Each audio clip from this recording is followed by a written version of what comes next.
How we doing, guys? So, yet another watch-along. As Joe Wayman says down there, we're not dicking around with the playoffs this season. We're going to watch other teams dick around with the playoffs this season. So, mate, Swansea, Brentford, what we thinking for this first leg? What we think? Sorry. Yeah, I honestly can't. I couldn't tell you if I'm honestly. It could go either way. This, the fact it's down at the Liberty, they gave us a game, Swansea. It all depends, doesn't it? Just how on fire Brentford are, because the last couple have really rattled them, I've found. But I'll let you quickly run through the lineups if you've got that up, mate. So, Swansea gone with 3-4-1-2. Mulder, Cambranio, Van der Horn back in the team. Guehi, Roberts, Fulton, Grimes, Bidwell, the midfield four. Conor Gallagher in the number 10 role with Andre Ayew and Ryan Brewster, the front two. So, obviously Ayew and Brewster's the two you look at and think they're the goals in this team, aren't they? Gallagher, we both like Gallagher a lot, but just go through the Brentford team. Looks like a 4-3-3. David Raya in goal. Henrik Dalsgaard, Pontus Jansson, Ethan Pinnock at the back as usual. Rico Henry left back. Christian Norgard probably the holding midfielder with Jensen and De Silva just ahead of him. And of course, BMW up top and Mbeumo, Watkins, Benrahma. So there's plenty of attacking creativity in this team on both sides, isn't there? There is, mate. You're right, and we all know about BMW, don't we, this season?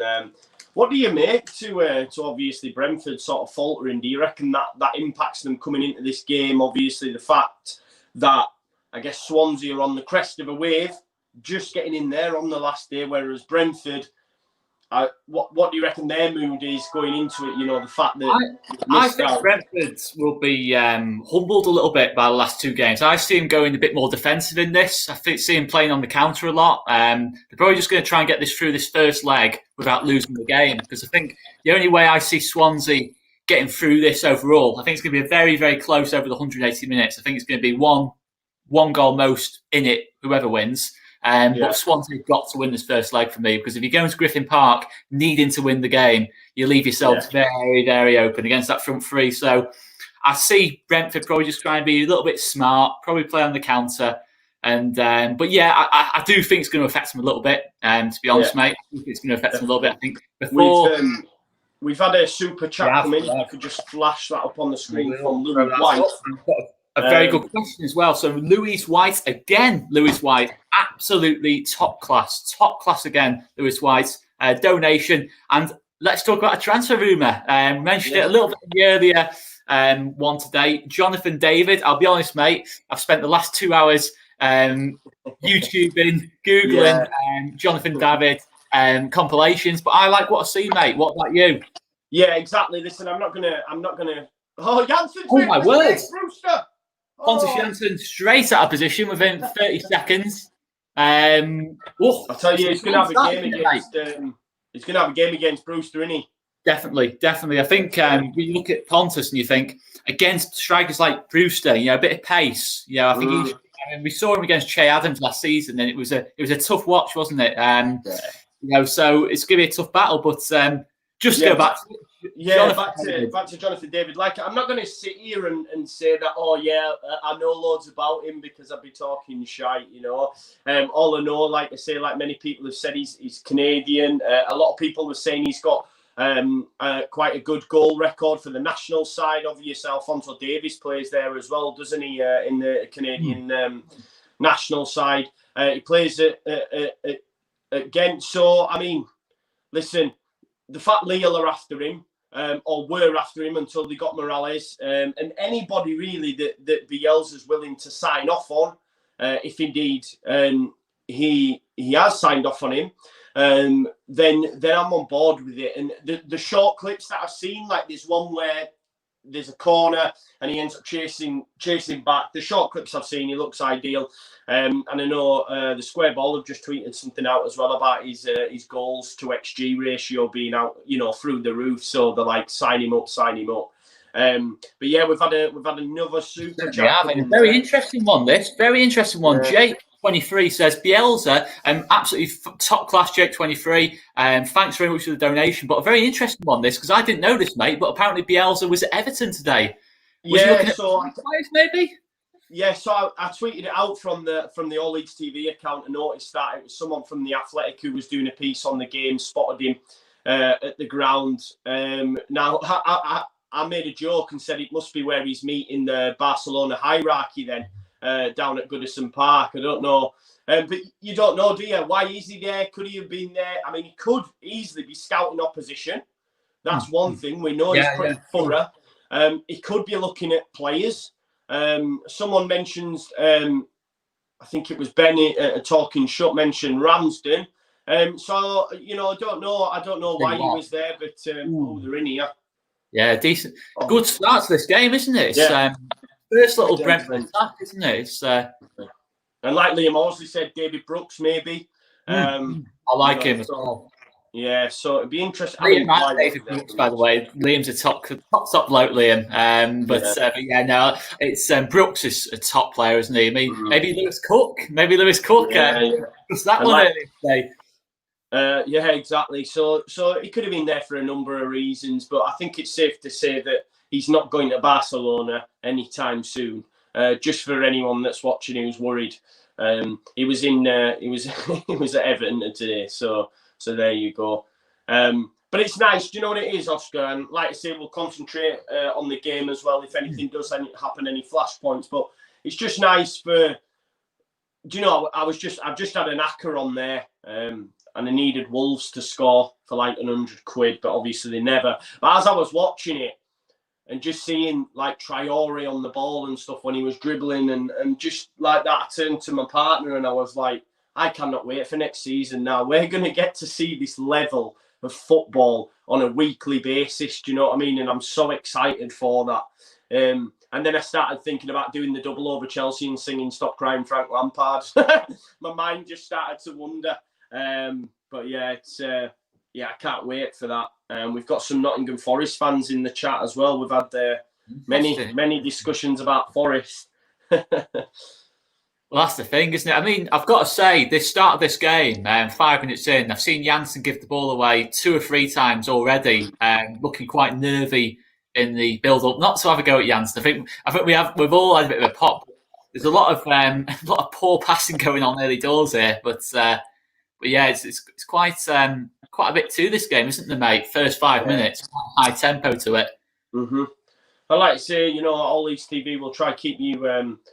Because obviously there's a number of games, these being over 2 legs, then of course the final as well, and then that'll be our final swan song. We've done some videos, if you can check them out. We did a video with Benjamin Bloom yesterday. We've done one with Ryan Dilks from the second tier, which I really enjoyed. And if you don't listen to the second tier or haven't heard them before, check out that video. You'll see Ryan. They know the stuff, and it was a great video. And then I guess we'll do the playoffs, and then that will actually be the final farewell, hopefully, for many a year to the Championship. Go on, mate.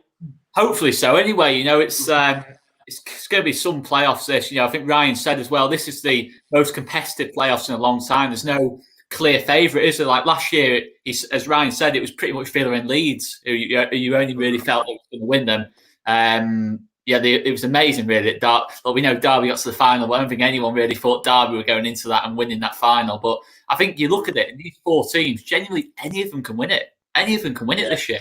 Yeah. You know, they've all got different kind of strengths to the game. I mean, we've mentioned about Cardiff. They'll probably be the worst to watch out the 4 teams by far in terms of football. But they can keep it tight for 180 minutes in the final. They can get one chance and score it, and you just don't know, do you? Get your predictions in, guys. Let us know who you think's going to win. Will win this game tonight, and who's the favourite out of the 4? Who do you think's better suited, mate? You know, for Premier League football now, if we were to say, between these 2 now at the minute, yeah, I'd probably say Brentford, to be honest. I think, obviously, I really like that Swansea front 3. You know, Gallagher's some player in the 10 role, and obviously Brewster and Ayew. But I think Brentford just got a little bit more all-round to the game. You know, I mean, Pinnock's just absolutely amazing. But Brentford are on the attack here. And Buemo, first chance to cut into his left. It's blocked. He's in there. Oh. And header. Ooh, tell you what, it's a good save off Mulder in the end. Was that onside? That's a chance, that, isn't it, mate? Yeah, definitely. It was a great save off Watkins. He's just quite instinctive, but Benrahma's first real touch on the left, he's cut it in. It's a dangerous little cross, but headed out. But good start to this game, isn't it, mate? It is, mate. It is. Sorry, I'm just trying to get logged in so I can see the comments coming in as well, in answer to your question, I think Brentford with Pinnock especially, keeping Pinnock and BMW together. Obviously, De Silva as well is a really good player. Jensen's a decent player. I think they've got a lot of players there who could do it in the Premier League. They would obviously definitely need additions, but I think they'd be the closest out the four to an extent. But Fulham obviously as well, but I think Brentford probably the most suited to the Premier League, the most ready for the Premier League out of the four. Yeah, definitely. We've had a couple of super chats come in, mate. Are you with it headed out? We've had Chris Kelly mention who he would like to see. Eze, White, Benrahma, and David, and a goalkeeper we like. So we mentioned this earlier. I mean, Eze would be ideal, of course. Ben White as well. I think for me, you just get that Ben White deal done because he does have resale value as well. Benrahma, I think for me, don't know what you think, is probably going further up the division, if I'm honest. You've got, I guess he's relating to Jonathan David then a goalkeeper. I know Sergio Romero's been mentioned, and we mentioned that previously. I think we need to go for experience in the goalkeeping position, because like you mentioned earlier, when we had, youth in BPF and Jamal Blackman, it didn't quite work, did it? Yeah, no, definitely. I mean, I tell you what, Swansea really needs to start passing the ball better here. As you see him, they tried to build up out the back then, and it just worked horrific. It's just giving it straight back to Brentford. You can't do that against this Brentford team. They'll just kill you. If you give them the ball and any of that front three and the ball in the final third, it's almost like the Championship. It's like the Liverpool front three to an extent, comparatively, in terms of how reliable it is in terms of goals. But I've seen we've linked as well, mate, as well as Romero with Emiliano Martinez from Arsenal, who's done really well for them. So that's interesting that there's a strong link to goalkeepers. Phil Hay said that Martinez is one we like. So what would you make to that one, mate? Yeah, no, I know we were looking at him before, right? And then he started to play in the Arsenal side, and he's made some appearances, and he's well thought of. So, yeah, I mean, for me, I would prefer, unless he's coming in to be number one, I'm not sure. Even Romero possibly could come in as number one. I don't know. Do you think Meslier deserves a shot? Yeah, I'd say so. But it's a difficult one, isn't it, mate? Because Casilla, we know, we pretty much know, unless he miraculously reproduces his Real Madrid form, he's probably not going to be ready for the Premier League. He's not going to be at it for the Premier League level. I think there's obviously a lot gone on this season. We don't want to go into that. But for me, it's a difficult one. You have to bring another goalkeeper in. And if it is a goalkeeper who's probably more ready-made than Meslier, then so be it. Because Meslier, let's not forget, he's 20 years old. He's going to get his chance at some point. But yeah, no, that's definitely a fair question, mate. It's definitely a fair question. I'd say he deserves it. But again, you can't be too sentimental. If there's a better goalkeeper coming up who's on a free potentially, depends on wages. The only thing I look at with Romero and think he might be free, but his wages are like what he's on at Man United. Yeah, true. You're looking like 3 figures a week. That's a lot. That's a lot. But no matter how good a goalkeeper he is, that's a lot to be paying a goalkeeper when obviously we're still trying to get Ben White. Look, to put it one way, I wouldn't swap getting Romero and Martinez as number one choices if it means we have less money to spend to bring in Ben White. That has, as you were saying, that is still my big priority. Eze, Benrahma, David, all very, very exciting players, but let's just get that one over the line, just so we've got that solidity that we need for me. What do you reckon to that, mate? Yeah, no, fair enough, that is. And like you say, I think first and foremost, let's get Ben White done, and then we can look at other areas of the pitch. 100%. We have had another super chat come in from Jake23, who asks, what time does the window open? Looking forward to it. Which the window's actually open tomorrow and runs till October, I believe. I think the domestic window's been extended slightly, but I think the main window is October the 5th. So from tomorrow right through to October the 5th. So maybe we'll see Jack Harrison confirmed tomorrow, possibly. The extension of the loan. We've got Meslier done. let's wait and see. I wonder what you guys think in the comments about what deals will be done and how excited we are to start seeing some Premier League talent coming in at Leeds United. I'm just going to quickly... The Swansea free kick, Gallagher looking to swing it in, but decent opportunity this for Swansea. It's gone in. It's a decent delivery. It's headed out, but I mean, how good is Pinnock, mate? I think he's just immense, isn't he? He's just immense. I mean, it's just, I mean, over the season, I think he's made such a difference to that Brentford back four. And to be fair, for a lot of the season, you know, Jansen's probably had more of the headlines, but you look at Pinnock and just think he is something else, you know, in terms of if we can't get Ben White, I think Ryan mentioned it as well earlier on today. Pinnock's probably one you look at and think, yeah, he's someone who's going to the top as well.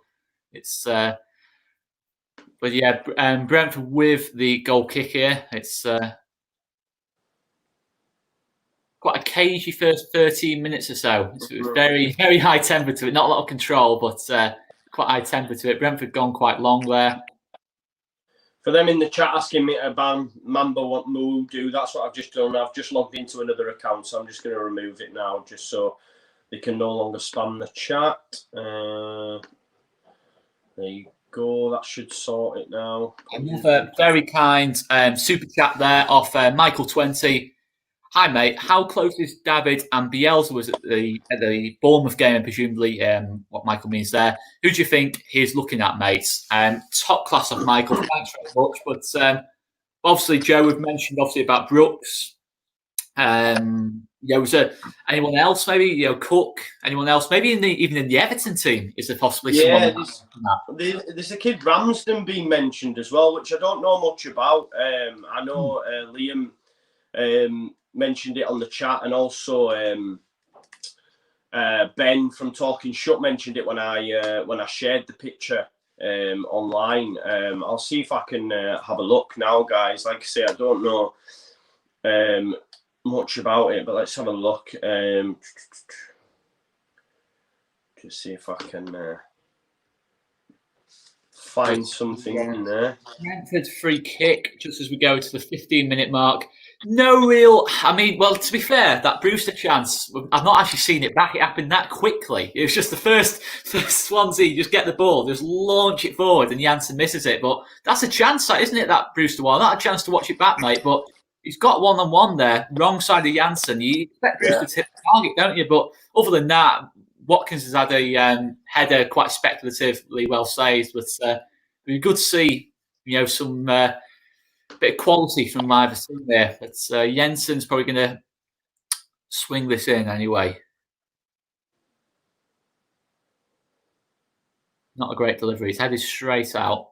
It's gone out to Rico Henry at left back. It's gone into Benrahma.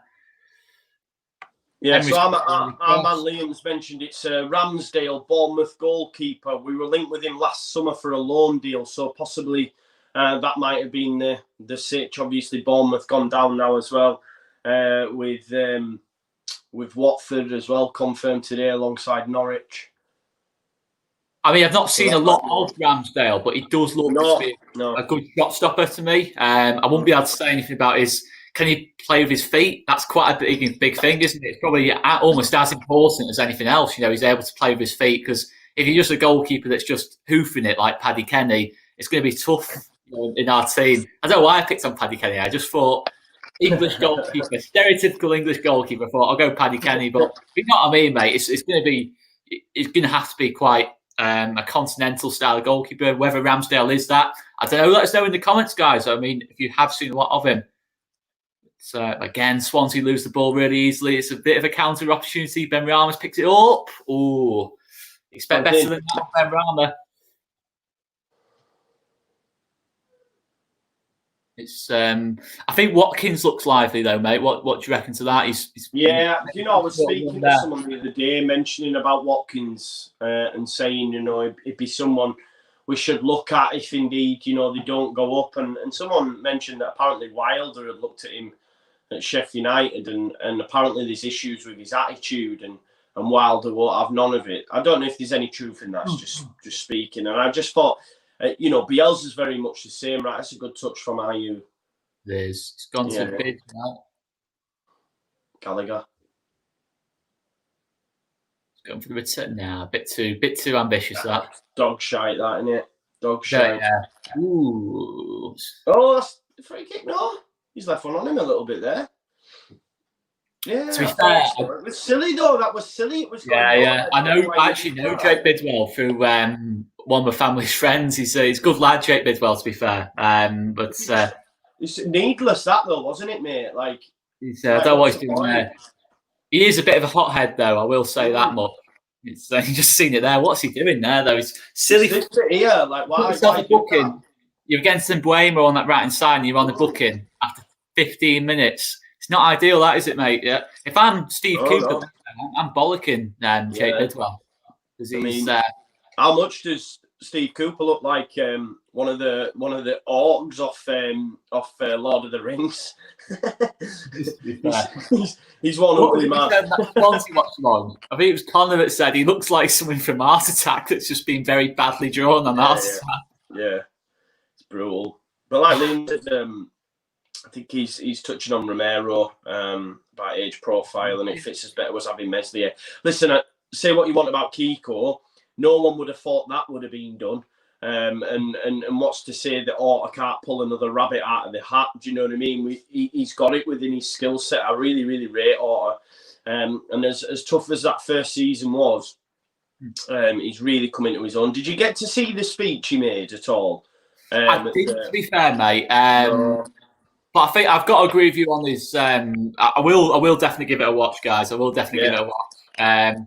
I mean, it sounds like I'll probably get a boner from it, to be honest, mate. From what you talk about Champions League and Europa League. Yeah, I tell you what, I'm going to try because the YEP did a write up on it. To be fair, because the small clip that I seen was on Walmart on Instagram. But I'll see if I can find it. It was. I've just seen something funny on Twitter there because we're the butt of the jokes, right? Someone's just bought a new TV to watch the Championship playoffs. It's a really smart TV, but it comes with no leads. Hey. Do you know what though? We've been the butt of so many jokes like that for years. Certainly have. I'm just trying to have a look. Pinnock across there really well. I mean, that's going to be some battle, isn't it? That Brewster against Pinnock over the 180 minutes or so. But Gallagher's there. He's in. Brewster. Oh, it's a save. Oh, it's a good save, that, isn't it, mate? It is. It's a lovely play that pass through. I tell you, did you see his goal the other night, Brewster? Some strike that. Mate, amazing. It's a chance, isn't it? It's a decent little chance. Brewster's looking lively. Again, just Swansea, when you watch him play the ball out the back and like here, it just looks so awkward, like they're going to give it away at any opportunity. Jansen's done well there across Brewster. Yeah.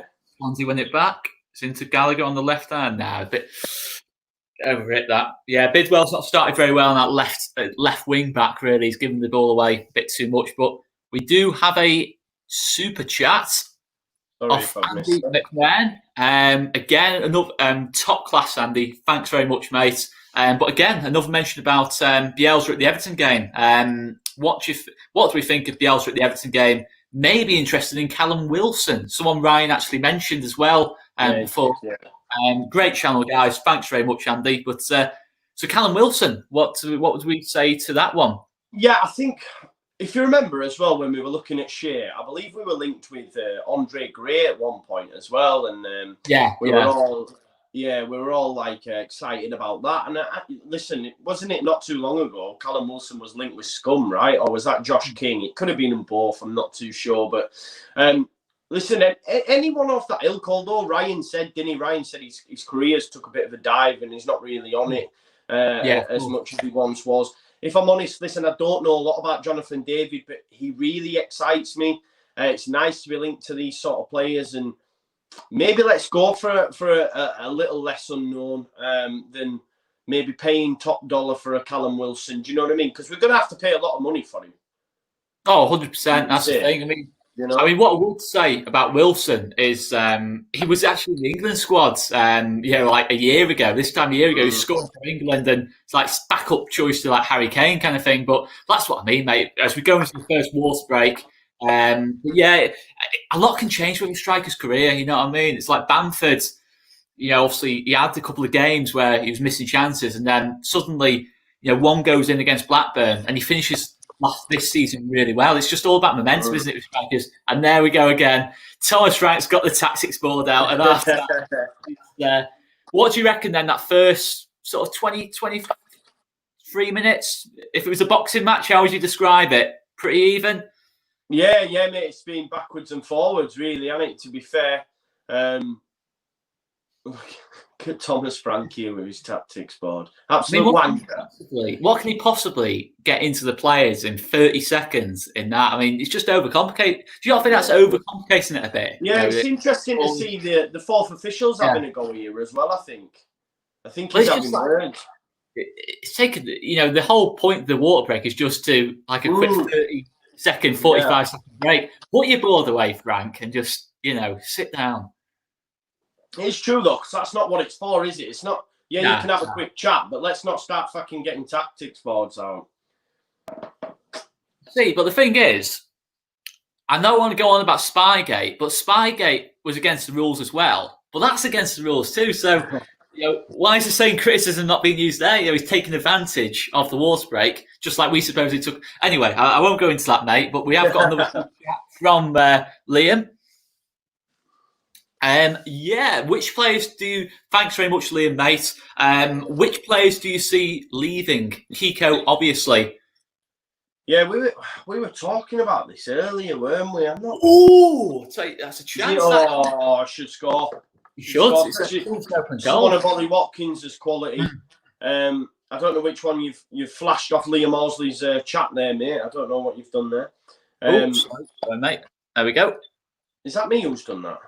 No, I can't do it. No. Anyway, so as for who would leave, I'm not sure. Like, someone mentioned to me earlier, and it was well off the mark.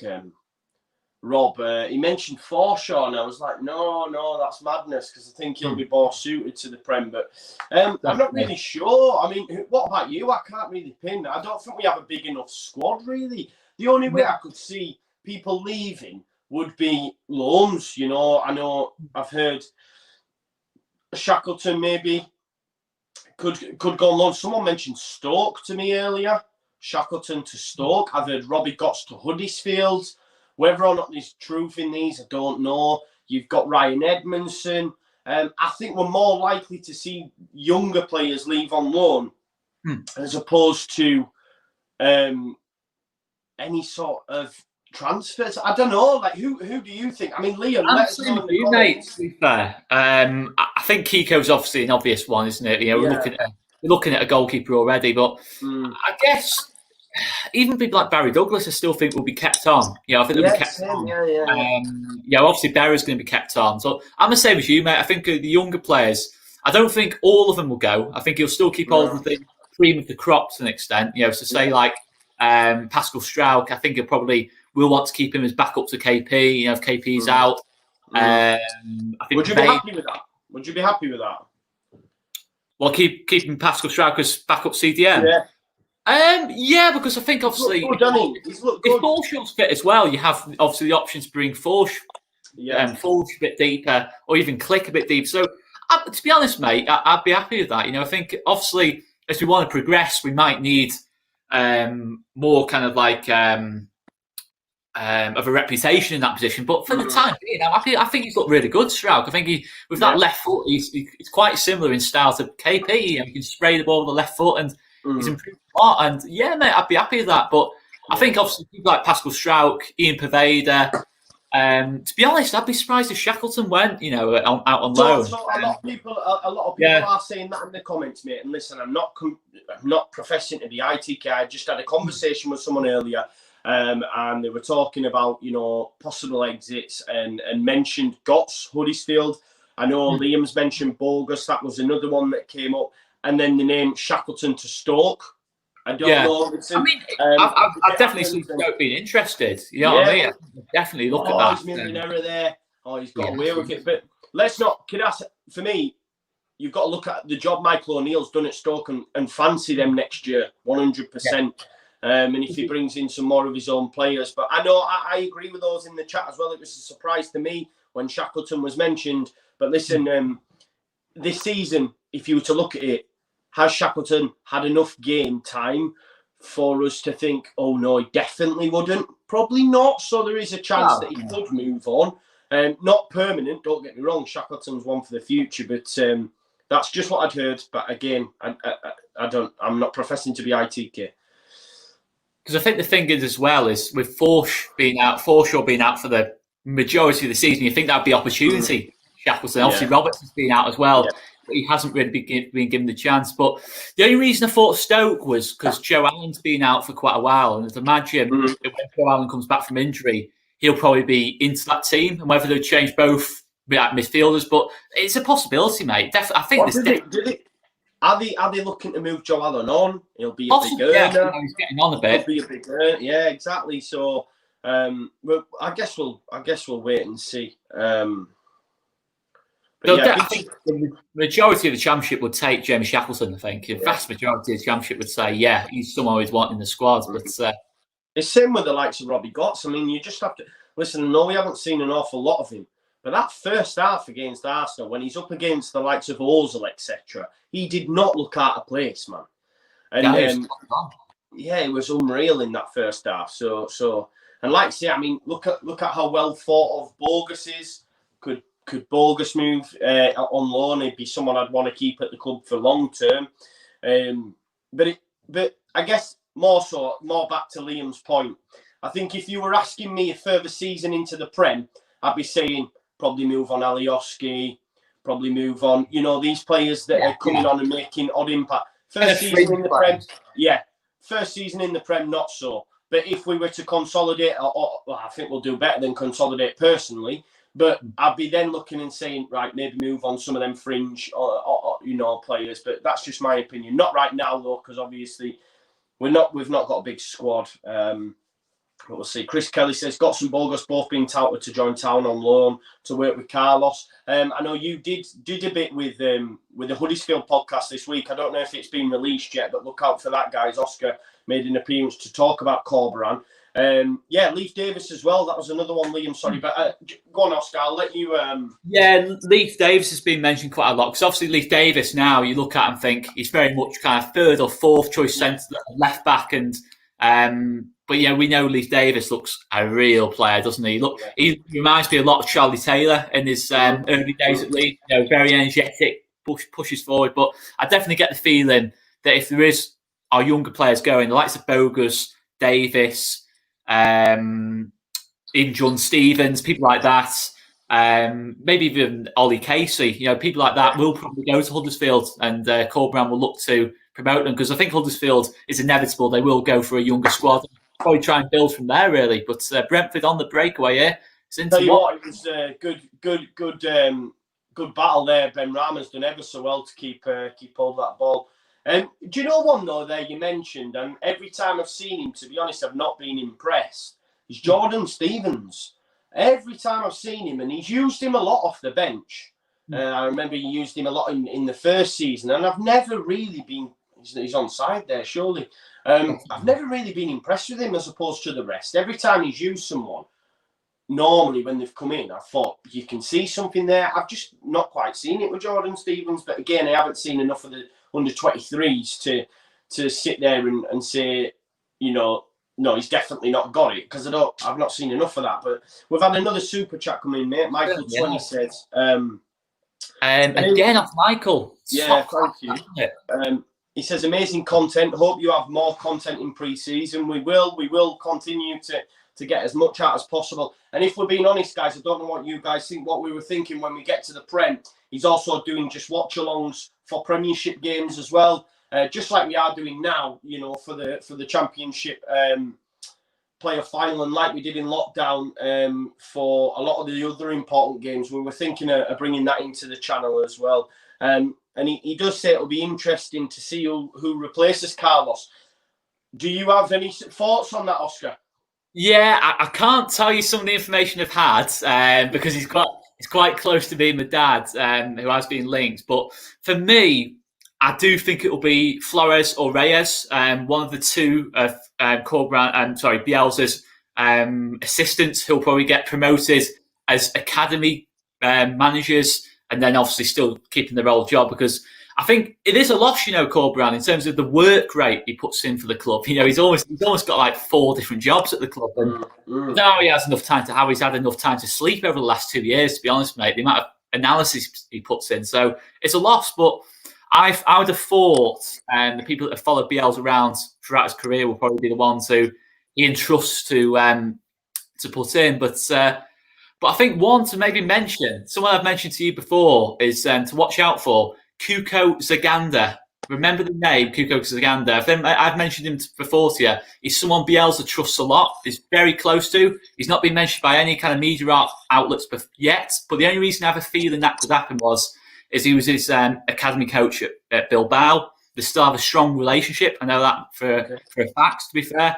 And yeah, he is looking for work, Kuko Zaganda. I know that much. So that might be one to maybe I might be totally out of it here, but Bielsa does tend to work with people he trusts. And it depends who makes the decision, mate, whether it's Bielsa or Orta, whether it's Orta getting his contact book out, maybe using people he worked with at Borough or promoting people from the academy, or if it's Bielsa's decision, because to be honest, mate, I'm not sure whose jurisdiction that would be, to be honest. But who would your preferred options be? I'm not going to be able to reel off them continental names. I can barely say them, let alone think about them. But no, I think, you bang on. I think the one interesting thing with Corberan was the fact that he was brought into the Bielsa fold. Like you said, Bielsa likes his own people around him, and it's very rare that you get to break into that. And when you do, he takes you with you. If you look at Salim Lamrani, he worked with him at Marseille, wasn't it, I think? And then he brought him with him as a thing. And so it takes a lot to really break into that fold. So it will be interesting to see whose jurisdiction it is. Maybe it is Orta, I'm not sure, or maybe Bielsa, because ultimately that position there isn't just your normal bog standard coach. It needs to be someone to be able to bring players in to the first team in the way that Bielsa likes them, So it'll be interesting to see how it goes. But listen, fuck it, whoever it is, as long as it's, you mentioned someone from his Borough days, as long as it's not Jonathan Woodgate, then we'll be all right. Well, he's not the best role model in terms of his younger career, is he? Let's not go there, but it's, I think it'd be a drinking culture would be established in the academy. But I think the other one to mention as well is, I think it's inevitable, mate, by the looks of things, the way Radrizzani's spoken, the way Bielsa's spoken about it, and that Berardi is probably going to get some kind of coaching position. He's not just going to be sat in his arse for the next 9 months. He's probably going to be encouraged by Bielsa himself to go into management or into coaching at the very least. But maybe, obviously he won't be academy manager, but he might be involved quite heavily with the academy, because if you want to be someone in the academy looking up to a great attitude, a professional attitude, you look up to people like Berardi, maybe not on technical quality, but in terms of attitude and the way they are around the place. Yeah, just to jump in, I don't know. Someone's just tagged me in an Argentinian tweet that I've just had to quickly translate, and it says Leeds United have renewed Marcelo Bielsa's contract for 1 more season. And he will be with the English side until 2021. Now, whether or not, I'm just having a look at this. So this is El Vibar. I assume it's an Argentinian. They've got 112.8 thousand followers. I'm not sure. Listen, I don't know. It actually might be Colombian. It looks like it's a Colombian news reporter. Guys, I'm going to retweet it on my Twitter. If you can just check the validity of that for us and see if indeed the news source is reputable, but it's saying there that we have agreed a 1-year extension with Marcelo Bielsa. I mean, I wasn't worried anyway. I said that earlier. I don't know about you, Oscar. Are you worried? I was never really. Certainly not the Barca link. He just isn't a Barcelona type manager. To be fair, in terms of what Barca are as a club and what Bielsa are, it's very kind of like different kind of thing. I just don't think. I know it's obviously a top club, etc., etc. But for me, I think Bielsa this will either be his last season or his second to last season. I've just got a feeling he's going back to Newell's, or he's going to have another shot at the national team. I just feel that's probably going to be his end to his career at that stage. But ball in from Swansea. It's a good header. He's done well to meet you. Jake 23, thank you, mate, who sent me that. Sorry, he's the one who sent it. Jakanji. It's nice to put a face to the name. He sorts me out with all the sources. He's a good lad. So big shout out, Jake 23. I didn't actually know that. I was going to say, but nice. I've spoken to quite a bit on Twitter as well, and I didn't realise that was Jake 23. But thank you very much, Jakanji, or Jake 23, whatever you prefer, mate. But you see, obviously, just to mention as well, Villa staying up, which Lloyd Gittins mentions. Oh, it's off the post. Oh, he's in. He's in. Oh, he's done well there. Right, just gobbled it up. But I'd like to see that one again. It looks like he's took a bit of a clatter in there as well. But that's a chance, isn't it? It is, mate, definitely. Corner comes in off Gallagher. It's Ayew. I mean, he's got some leap, Ayew, hasn't he? 5'5", whatever he is. And it's a chance. There's a chance in the rebound for Brewster. He's just not got the right contacts on it. But no, I think it was quite interesting because he's done ever so well. He's beat Janssen to it as well. Ayew seemed to win everything against us, didn't he? He's like a Tim Cahill, there's no logic to why he wins headers. He's short as anything, but he's just got that, a bit like Alioski as well. He's good in the air, but it's like, you're looking at him thinking, why is he good in the air kind of thing? He's just got that aggression, hasn't he, to him? But I think Swansea have started to really get on top here, before half time. I think they're putting Brentford on the back foot a little bit. Look how ugly he is, Oscar. Bloody Steve Cooper, man. Wow. Josh Johnson's asked for a scoreboard. We're not that tech savvy, mate, but I can tell you that it's 0-0 after 40 minutes. I'll be the scoreboard. Just stand there all day like that. Class.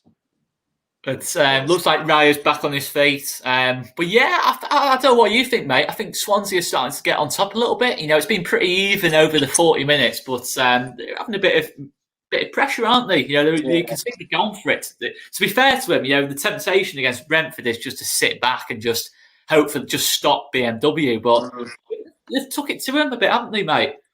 Yeah, definitely. Did you see the tweet this today with that gimp in Marbella with Calvin and that when he goes, "You're not as good as Declan Rice, mate. What a dickhead." I don't know if you've seen that. He just made himself look thick, hasn't he? You know what I mean? Declan Rice is getting outperformed by Mark Noble at the minute. Mark Noble's like 46, isn't he? You know what I mean? It's like, I'm not being funny. Declan Rice is just, I'll tell you, it was actually our friends at the Second Tier podcast said they tweeted it out and put, "Yeah, you're right. He's not as good as Declan Rice. They're better."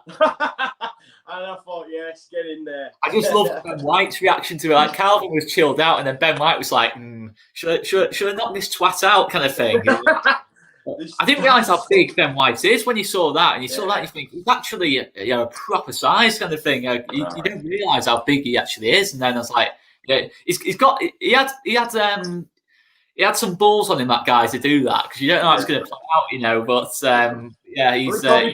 He probably thought he was going to get proper mint banter on it and that. But listen, does he forget that Ben White absolutely pocketed Mitrovic for 180 minutes? That's the thing, isn't it? I think Ben White, obviously, we're looking at it today. I said about Harry Maguire earlier on. I don't know if you watched the Leicester Man United game, mate, but Harry Maguire is such a liability. I just look at him and think, if Ben White has a good season for us, is he going to get that chance in the England setup? And I'd like to think so, mate. What about you? Yeah, definitely. Well, both him and Calvin will be playing in that England setup. I genuinely believe that. Well, hopefully they're going to bring it home as well. The Euro 2021, I've managed to get my ticket to one of the games. It's the Croatia first game. I'm absolutely buzzing about that. So hopefully you're going to see Benjamin and Calvin in the same team. That'd be nice, mate, wouldn't it?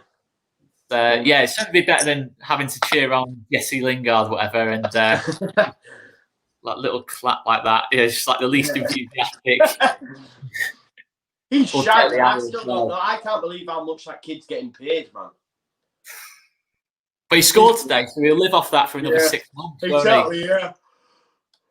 I keep saying to me, the lads that follow Scum at work and that, I says, yeah, you've had this good end of season. I said, you're just getting lulled into a false sense of security and you're going to have to keep hold of Ole Gunnar Solskjaer because he's not a top manager, you know, so no, he's not. Crack on. Have a good end to the season. I don't know.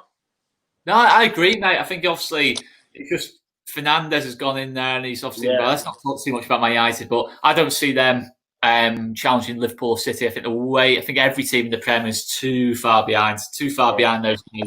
I think, to be fair, I hate to say it, but Chelsea with Werner coming into the team are probably the only ones I can see possibly getting anywhere near those two. That's the thing, isn't it? We'll beat Chelsea anyway and probably put them out the title race.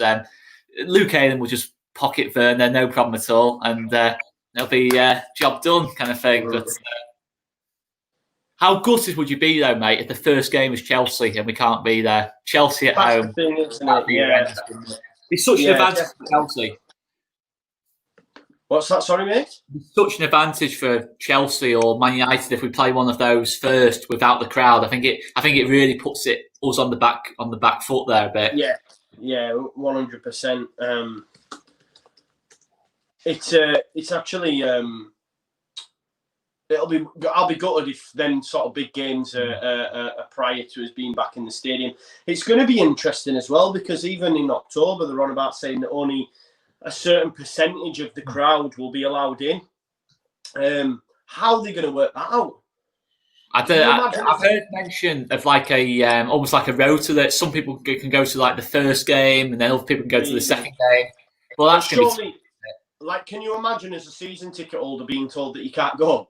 Like, and then people can. It's not on, is it? Really? It's no. I mean, it's you just got to wait and see how it goes, mate. Hopefully, yeah. I mean, to be fair, I'd probably say I wouldn't be that interested in going if there's, in terms of if there's only 30% in the ground. For me, it's all or nothing. If you got a ground half empty and then without no kind of background noise, it's probably as bad as it being. You know what I mean? It'd be a bit crap, wouldn't it, if you go into a game and then the free seats either side of you are empty for social distancing? I don't know. That'd be crap.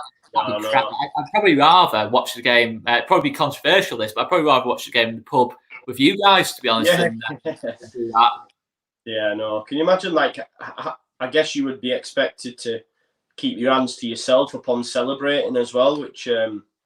That's the thing as well, isn't it? It's football, isn't it? It's a difficult one. It's interesting how it's going to play out, mate. Because football as well. They said about shouting supposed to be quite bad for the virus, and you're watching Leeds United. Yeah. Not. Is it Ben Rama? Oh, what's the goal that would have been? Oh, he's just drifted past 3 or 4 players there. Look at that. Look at this, though, guys. If you're watching, he's got 3 players around him, and he's just away. Van der Horn.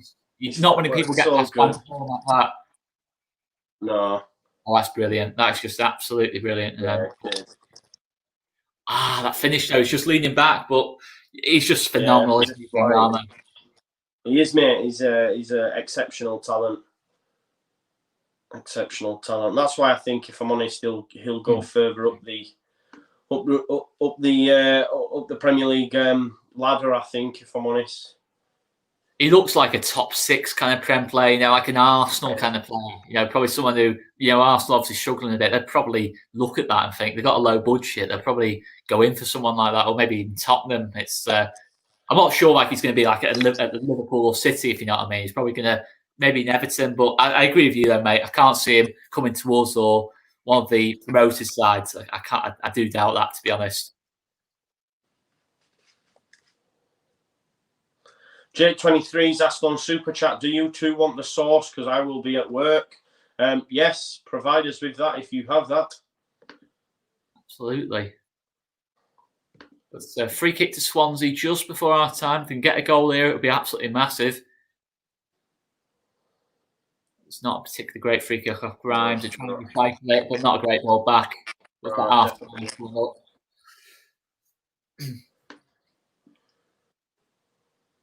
There's been some chances over this game, hasn't there, mate? I think both teams have had opportunities. I mean, probably their best, isn't it? Yeah, it's surprising that there hasn't been a goal yet, if I'm being honest, mate. Because it has been a good game. has been a good game of football. Here's Janssen with the ball. Pontus Janssen. Not a great ball, that is it. It's not. It just looks a bit. Pontus. I think Pinnock. You just look at Pinnock and think he's just got that command, that presence, hasn't he, Pinnock? You know, you think he looks like a proper centre back. Bit like, obviously he's not as good, but Van Dijk. You just look at him and think he's a proper centre back kind of thing. And I don't look forward to playing against players like that, to be honest, mate. That sort of stuff excites me, you know. I can't wait. So where I sit in the ground as well, I'm in the northeast corner near the corner flag and I'm pretty close to the pitch, and I look at it and think, I can't wait to see the likes of Mane, Salah doing the trickery down in that corner, you know. It's going to be nice to watch. And then at the same time, I can't wait to see the likes of Pogba, etc., so I can just give them shit, you know. Like, it's genuinely a free kick here. Look at Janssen giving it big dicks. He's such a bell end. Tell you what, he's done well against Pinnock, though, Bruce. That's a lovely little turn. He's had to bring him down, hasn't he? Janssen, shoulder bag. I don't know how Janssen's going. That's the thing with Janssen, though. A top player doesn't do that. If Ben White see the free kick there, he's just jogging back in his position. He's making sure everyone's back in position. He's leading that back line, saying we don't concede from this free kick. I think the main thing is Janssen actually looks to see who's covering, and obviously there's no one covering, so he thinks, I'm going to have to take the free kick here, which is a smart move, though. Do you know what I mean? But like you say, Janssen gesticulating like nothing's going on is just stupid. Grimes can deliver the ball well. Yeah, his last one was a bit under hit, but it'll be interesting to get this one. It's way over the stoppage time. If this goes in, it'll be a bit interesting. It's well claimed off Raya there, but surely half time now. Surely, I think. There we go. Yeah, half time there, mate. But another one to mention, just seen Ollie King vlogs, is Watford going down. There's a lot of players from Watford. I'll tell you what, mate, there's a lot of players from Watford who I'd look at and say, yes, I'd look at them. But he's just listed there. Ducora, Zar is a very good player. Delafeu, good player. Ben Foster. I'll tell you what, Ben Foster's an underrated keeper. Experienced, but the problem is with his feet. His feet's the problem. Yeah. And then Will Hughes, I'm not so keen on. Troy Deeney, Danny Welbeck, no. But Troy Deeney, I'll tell you what, is someone who, his dad's a Leeds fan as well. You mentioned that a few weeks ago. But what do you think of some of those names? Yeah, I mean, listen, I think if you, let me just have a look back in the super chat. I'm just checking something else. Thank you, Jake, for sending that free. Welbeck, definitely not. Sarr goes higher up, I think, or at least, you know, already established Premiership. Ben Foster, is he good enough with his feet? Probably not. Will Hughes, good shout. Troy Deeney, Welbeck's dog shit now, isn't he? And the likes of Ducora, I mean, he again higher up the division. Would you not think? I'd have thought so, but you never know really, because I don't think any of those on that list have had particularly great seasons. I think Ducora, Sarr, and Delafeu probably like a year ago when Watford, like I think making the FA Cup final, probably would have commanded that. But I think now, you know, considering that Watford needs to just get rid of these players, because surely in the second division, the money those players will be on. But I think the one player I'm looking at there, mate, for leadership more than anything, and just being able to really be a pain in the arse in terms of a striker, is Troy Deeney.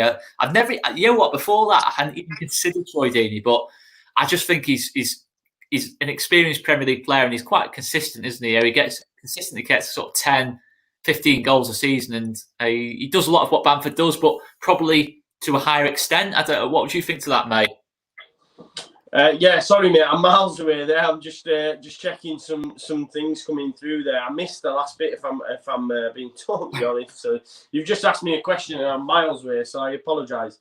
Troy Deeney, what would you think to that? I mean, someone's just said Kieran Patter there said I'm pissed up, but to be fair, no, I can get that. You know, I think Deeney, you know, he's got one of those. I think he's a bit Marmite. You know, you either like it, you either love him or hate it. But what do you think to that? Yeah, I rate Deeney, but I think he probably won't leave Watford. He'd look at it and see it as an opportunity to try get them back in the Prem. But I mean, the thing that always shakes me is the ownership at Watford. They changed managers. I think they've had 3 managers this season, haven't they?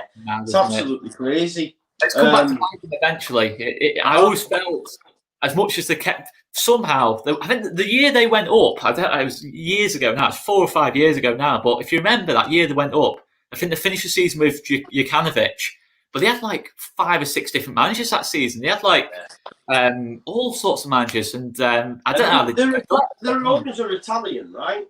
Yeah. And it must just be a thing in Italy or with Italian managers. They just seem to just, a couple of games, bam, done. It's mental, isn't it? I mean, the sacking of Pearson was a proper strange one. Strange. I didn't get it. Unless he had some sort of clause in his bloody, I don't know, but mental. He'll be back in work though, Pearson. I think a Championship club looking at him, maybe like a Bristol City, Birmingham, who haven't got managers at the minute, probably look at Pearson and say he's a pretty safe bet in the Championship. It's like a Chris Hughton, and I expect a couple of those managers to get jobs. And yeah, it'd be interesting. I mean, going on to the Premier League, obviously the season's finished now. Do you see any managers maybe going in the close season who've not done well enough? I mean, obviously Palace, they finished the season like one draw in 8. I think they've lost 7 out of 8. You know, maybe Roy Hodgson's moving on, but that's the thing, mate. It's weird that even talking about but we're looking at Premier League teams now and potentially rivals to us. You know, Palace will probably be, in terms of where we want to be, sort of, you know, towards mid-table. Yeah, you know, you're looking at teams like Palace and thinking, watching them in quite a lot of interest and hoping that someone goes in for Wilfried Zaha, so we've got a bit more chance. Yeah, no, definitely. I mean, I'm just looking here on Twitter. Apparently, you know, the reason that Bielsa was at Everton earlier was to look at Ramsdale, the keeper, Aaron Ramsdale. So be interesting to see if that, because it seems that that's the one. So yeah, sorry, I'm just trying to keep us updated with everything that's going on Twitter. Nothing. I was just thinking as well, mate. It might be worth mentioning on the stream. Obviously, pre-season is hopefully coming up in probably 3 or 4 weeks' time. I mean, pre-season friendlies, guys. If we can get live watch-alongs for that, or live streams, sorry for that, we'll obviously do watch-alongs for that. I doubt we're going to be going to Australia this time, but no. You're probably not going to go out of the UK, are we? Being realistic, you know, the quarantine rules. So. I think where did we go? Obviously, we went to Australia yesterday and then did go abroad for a little bit. Where was it? Can you remember where it was? Where we went? And we went to Italy, didn't we? We played the whole team. Cagliari, didn't we? That was I can't see anything that exotic this time. It's probably going to be Whitby, Whitby or well, we normally have for a couple of weeks. We normally have the regulars, don't we? We'll have like York and Guiseley, etc. So we'll probably turn up there again, and maybe we'll look at a Premier League team as well. I'd like to play someone like Celtic or Rangers. Someone, you know, obviously we can't play a Premier League team. We won't be able to do that. But probably the next best is probably playing Celtic or Rangers and just test ourselves against, you know, better quality of teams. Because for me, obviously York and Thingy is a good fitness builder. But I think what I really liked about the last pre-season was we tested ourselves against good teams, didn't we? You know, we played, you know, a decent team in Italy. Obviously we played Man United as well. But I'd like to see us do that, to be fair. You know, it gives us a better idea then if the players, if they can make the step up into the Premier League, you know, against better quality opposition, because you never know with some of them. You know, I think obviously mentioned about people like Che Adams. I thought Che Adams was going to absolutely storm it in the Premier League, but you don't know. You just don't know how they're going to adapt sometimes. No, and I said it on that thing earlier, Oscar, and one of these deals that Otters have done in the past, the likes of JKA, the likes of Eddie, one of them's going to work, and if Jonathan David is serious and it looks like it's, you know, it's got weight to it, one of them will stick. And the only thing missing from this side is a 20-30 goal a season striker. And if we had that, I mean, we'd have blown this division to bits. You know what I mean? We literally would have. So, yeah, we need that, don't we? And if we can get someone up there, then we'll be fine, man. I think we'll be fine anyway, but just to take it to that next level, it'd be class to get that 20-30 goal a season, man, you know, guaranteed. Well, that's the only reason I'd be a little bit nervy about going to the Premier League. I think every other aspect of our play, we've got we've got a very good midfield, haven't we? Click, Hernandez, Phillips. Defensively, we're solid. We're best defensive record in the division. That's the only thing I'm a bit worried about is goals. I'm looking at the team and thinking, who in that team at the minute is going to consistently get us goals? I mean, even Harris and Costa, they're not quite at that level yet for me. I think they've still got a lot of development to do. lot of consistency to find. But I'm just looking and thinking, obviously Bamford's the obvious one we talk about, but we've just got to find from somewhere, either a striker or a winger who's going to come into this team, like a David, like a trying to think who else being linked with, like a Watkins and that lot.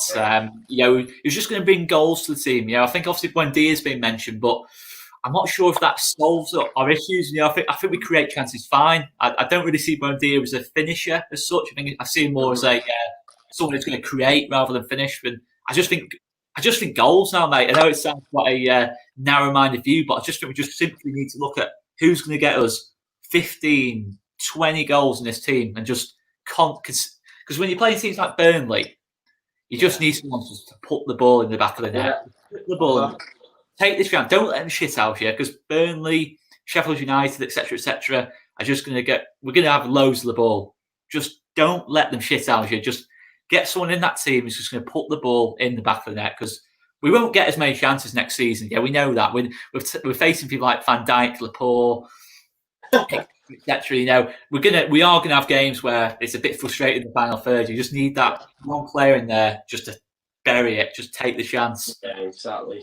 And that will be the difference, mate. And that always is the difference, right? We've got to get goals, man, and that will be the difference. Because if we were to just have Bamford and have a similar sort of impact on goal as we did this season, we'll get relegated. Yeah, we'll struggle a bit more. Yeah. I don't think we will.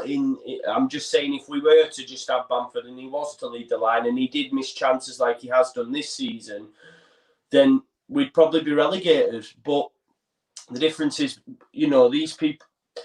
Look, the club know that we need a striker, otherwise they wouldn't have put all that money and all that effort into getting Nketiah. They then wouldn't have followed it up with JKA. Let's not forget, Man United tried to come in on that deal before we got it done right at the end. This is a kid that was well thought of. Yes, it's not worked out, and yes, with hindsight, it's easy to discredit it. But both of them are massively, hugely talented prospects. So the club are aware that we need a striker, otherwise they wouldn't have put all their eggs in them baskets. We tried in the summer, we tried in January. We know we need a striker, and I genuinely feel that'll be the top. Apart from signing Ben White on a perm. But even still, if Ben White doesn't happen, there's options out there. Van der Horn, for example, on a free. I just think the striker's where we need. It's the missing link as such. Do you know what I mean? You're only ever as good as your striker, aren't you? Sometimes, yeah. If you dominate games, but you don't have someone just to shove the ball in the back of the net, it's hard, isn't it? It's just seen a suggestion there, mate, of Chris Wood, but I can't see Chris Wood being available from Burnley. He's their main striker. I just can't see how we'd get Chris Wood without being for a premium. To be fair, if I'm being honest, Lloyd, I don't know if you disagree there, mate, or. No, I agree. That's. But you would someone like that who's consistent. Yeah. He's consistently getting double figures. In the Burnley team, that's not particularly creative, is it? It's pretty much just sits back. It's pretty impressive, to be honest. But someone like that, I think would fit us, to be honest. But obviously, it wouldn't be Chris Wood.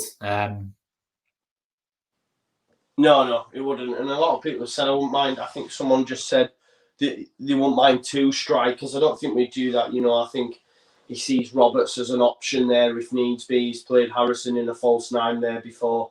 I think we only need one. Bamford's not going to drop two down. I think he has a lot of faith with Bamford. I think he loves Bamford. We've seen that. I think one of the key points during these celebrations that we've seen, Oscar, has just been how close Patrick and Calvin are to the manager. None of the rest of the team seem to have that rapport as close as they have. Obviously, we've seen before Bielsa break out of character when Bamford scored that screamer in training and he ran across the pitch to cuddle him. And we've seen when we were lifting the trophy, Bamford went over and approached him. No one else, just Bamford. And then he couldn't get him, so then he went back and got KP and then he gave in. And if you remember when he was cuddling the players, I remember because I was saying to my partner, Leif Davison and a few of the others were stood there and didn't have no interaction with him whatsoever.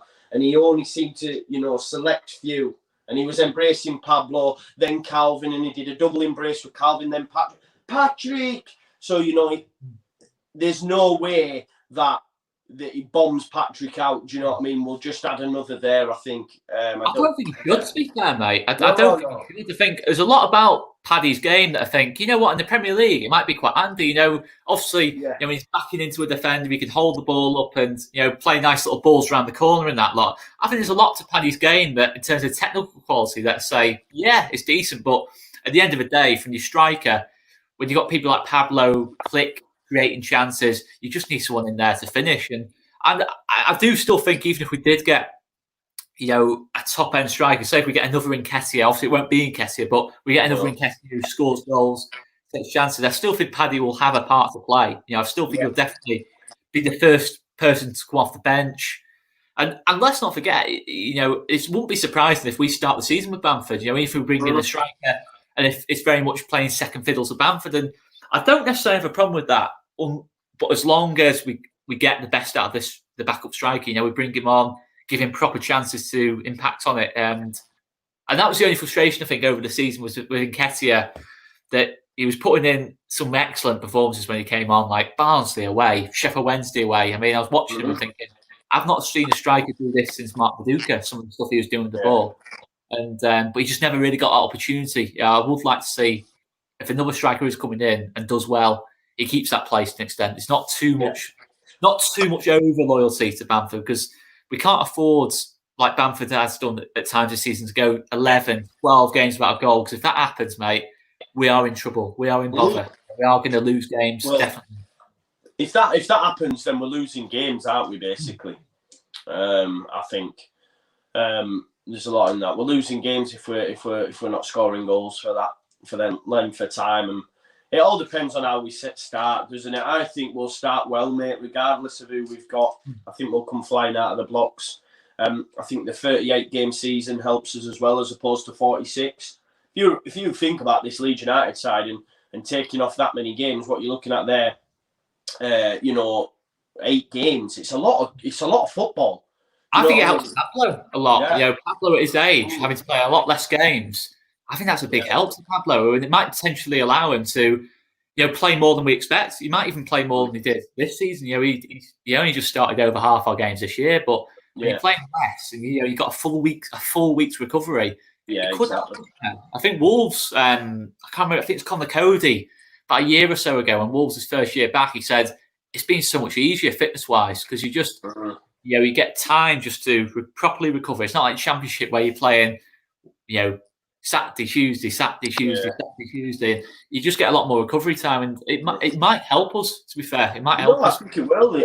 I don't think there's any might about it, Oscar. I think we. Yeah, will.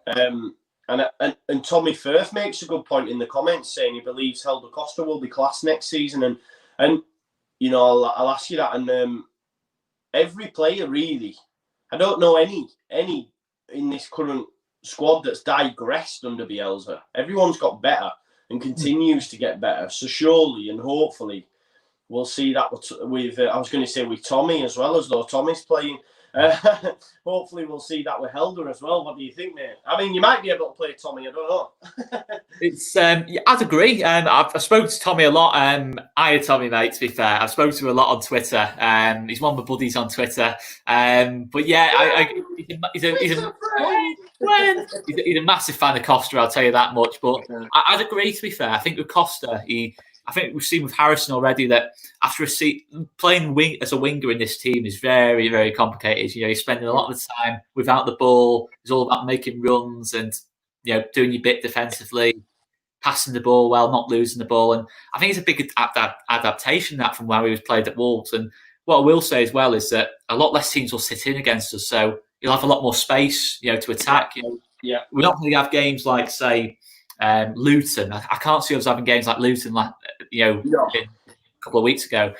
I can't see us having games because teams can't play that defensive against us, because they've got to look at Leeds and say, you know, we need to win that game. You know, it's not a case of now you look at Leeds and think a point's a good result. A lot of teams in the Prem will think, you know, that's got to be games we win. You know what I mean? It's like Everton. If we play Everton, it's not going to be a case of Everton will sit in against us. They'll just say, yeah, we've got to win that game. You know what I mean? And that's not a disrespect towards. It's just the way it's going to be next season. I think it helps people like Costa, Harrison, and even Bamford to an extent, to really, get goals and affect games. Because I don't know about you, about Costa.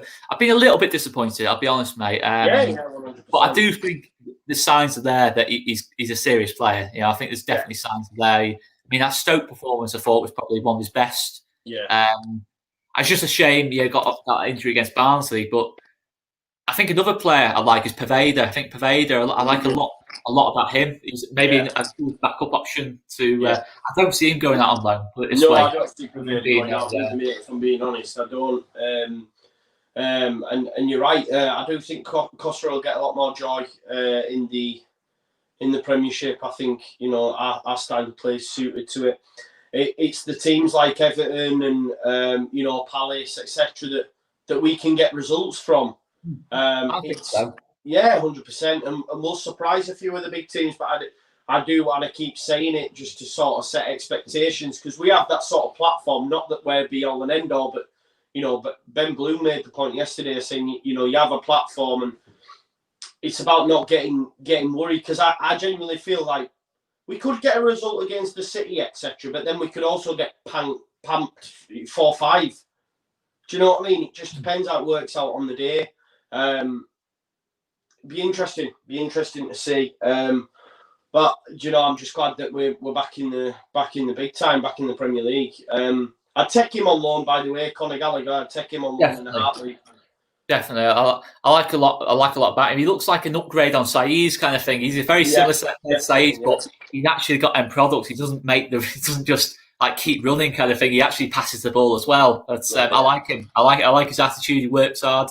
But I agree with you, mate, on the Premier League. I think there's going to be times in the season where we think, "Ooh, we're struggling here." Yeah. But for me, a successful season is obviously staying up, keeping to our principles. Keep playing well, keep entertaining the crowd, keep playing the style of football we do. It will be more difficult next season, and the cup run would be nice as well. If we get into the season, kind of 8-10 games to go and we look safe, I'd really like to see us put in the cup run. I've already said to you, mate, after the championship title win, I do have a feeling we might win another trophy under Bielsa. I just think in cup ties and that lot, because we haven't taken the cup seriously, have we, the last 2 years? We've just completely bypassed them. I think next season you'll see a different attitude to that. We've seen it at Bilbao. He's obviously had those two really good cup runs, and I think we'll be more competitive in those. But I'll tell you what, chance for Brentford here. Oh, no way. Should do better there. He should do better. I don't. Is that a cross at the end, or is that just pulled? No, I think he's gone for the far post, Danny, and he's just got to cross it. It's good football, to be fair. Good little knock in. He's miles on side as well. Left foot, he's just dragged it well wide. Poor. If that's landing on Ollie Watkins' left foot, or it's a goal, isn't it? It's just any of the front three, any BMW, and it's in the back of the net, probably, isn't it? I think there's goals in this game, though, mate. I can't see this finishing 0-0, if I'm being honest. I'm surprised there hasn't been one yet, mate. You're right. Starting to open up a little bit. But, it is. This is where I worry about Swansea when they try and do this. Look at that. Look how they've just, under no pressure, they've just lost the ball there. That's horrendous, that, isn't it? That's all come from their goal kick. That's you can't do that in the Premier League if they do go up, but you certainly can't do it against Brentford either. Lloyd Gittins says, "What about a return of Janssen if White doesn't come back?" Too much water's passed under the.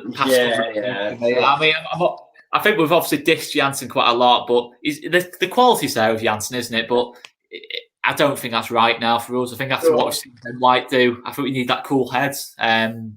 Put it this way: if you're offering Pinnock or Janssen, I'd have to be pretty drunk to say anything other than Pinnock. It's 52nd minute, guys, for them in the chat that have asked, and it is currently 0-0. Both sides have had plenty of chances. Short corner. Ben Rahm having a little run. It's back to Jensen. He's offside, is he? No, free kick, I think. Free kick. It's so frustrating that, when you've got a corner or an attacking free kick and your attackers foul the defenders. Sorry, I'm knackered. It's been a long day. I've done a couple of live streams. It's been a busy day. It's but yeah, it's goal kick now to Swansea. But who would you say at this minute in time is favourite to go through from here? Would you? I'd be thinking Brentford, to be honest. I think Brentford will like this. This finishes 0-0. I think they'd take that all day long to go to Griffin Park. Would you agree with that, mate? Yeah, 100%. It's a difficult place to go, Griffin Park. I think obviously Barnsley beat them down there on the other day, which was a real shock. I was really impressed when we went down there and we actually played them off the park at Griffin Park, which doesn't actually happen all that often. We were unlucky to just get a point in that game, to be honest. We played absolutely unreal that game, and that result kicked us on then. We went on a bit of a run, but going to that game, it felt, like as you said, it felt like a turning point, that game. Yeah. You know, obviously we had the Forest one 2 or 3 days before. I think the whole ECD team went into that with zero expectation. And to go there and do what we did, and it just felt like a different atmosphere to it. You know, we really had to dig in, and we obviously had that Kiko Casilla fuck up in the first minute kind of thing. And you think, Leeds in the past, certainly last season, would have completely buckled after that.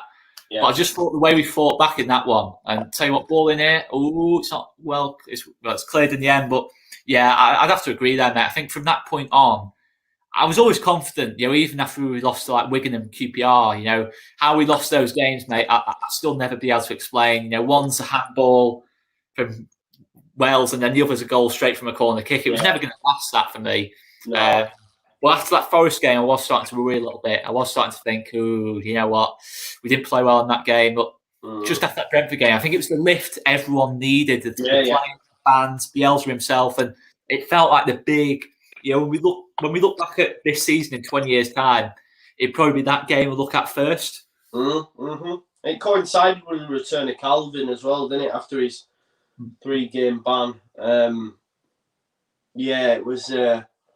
I was just really impressed. Gutted that we didn't actually win the game, but it was a great performance. To Brentford, it looks like Jensen's going to swing it in. It's not many people in the box there, really. It's a couple on the outside. Jensen making that late run, but yeah, it looks like an in-swinger here off Jensen. Decent angle to it. It's actually De Silva. No, it's well out off Ayew.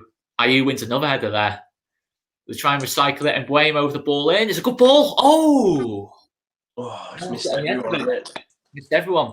Cracking ball in off of Buemo. That it's a goal. If Watkins gets on the end of that, it's a goal, though, isn't it?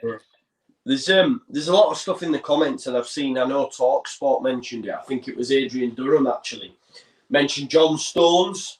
If we can't get White and get him on loan, resurrect his career, etc. But I mean, and someone made a good point. I forget where it was on Twitter. Can you imagine the sort of money you'd have to pay and the wages he's on? I'm not saying he won't be suited, and if he were to come in, he's from Yorkshire, obviously started at Barnsley, etc. It'd be nice, but I don't know about that.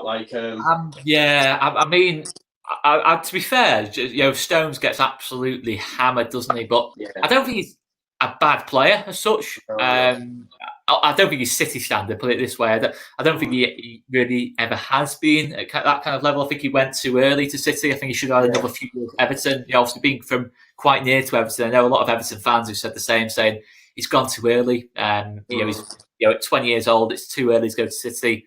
But I'm not sure in terms of his style of defender, Stones, if he's a good replacement for White, if that makes sense. I think he's more of a Cooper's kind of defender. He doesn't really. I think with White, he's very on the front foot. He's out there in front of like strikes and that. A bit like Mitrovic. He was just every single time Mitrovic got there, he was touch tight all the time. He was just constantly touch tight. And I don't really see Stones as that. I think he's a bit more Cooper-like. And I think you've got to have a mixture when you've got centre backs. You've got to have one who's very disciplined, like Cooper, very much holds his position, is leading everyone, constantly shouting. And then you've got someone like White, Janssen, who's a bit more on the front foot, trying to win that first ball, goes out of position quite a lot, pushes out. And I just think Stones, I don't know. I think Stones and Cooper's probably not a great mix, even though I don't mind Stones. I think he's good enough for that level of the Prem.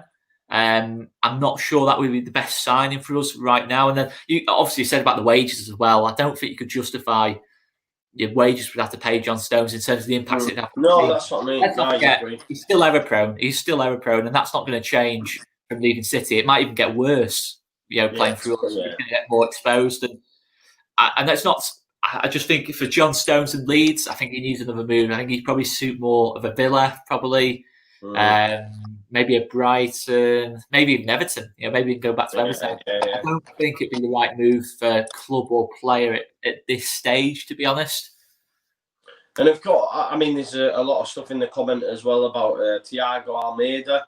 That's been mentioned as well. Again, I don't know a lot about. Obviously, he's playing in Argentina. He's been linked with a host of top clubs, and I can see a few people have mentioned him in the comments. But again, I can't profess to say I've seen a lot of him. I know a lot of people are excited by him. Apparently, Pep's looked at him as a David Silva long-term replacement, but poor straight down keeper's pipe. Do you know much about Almeida?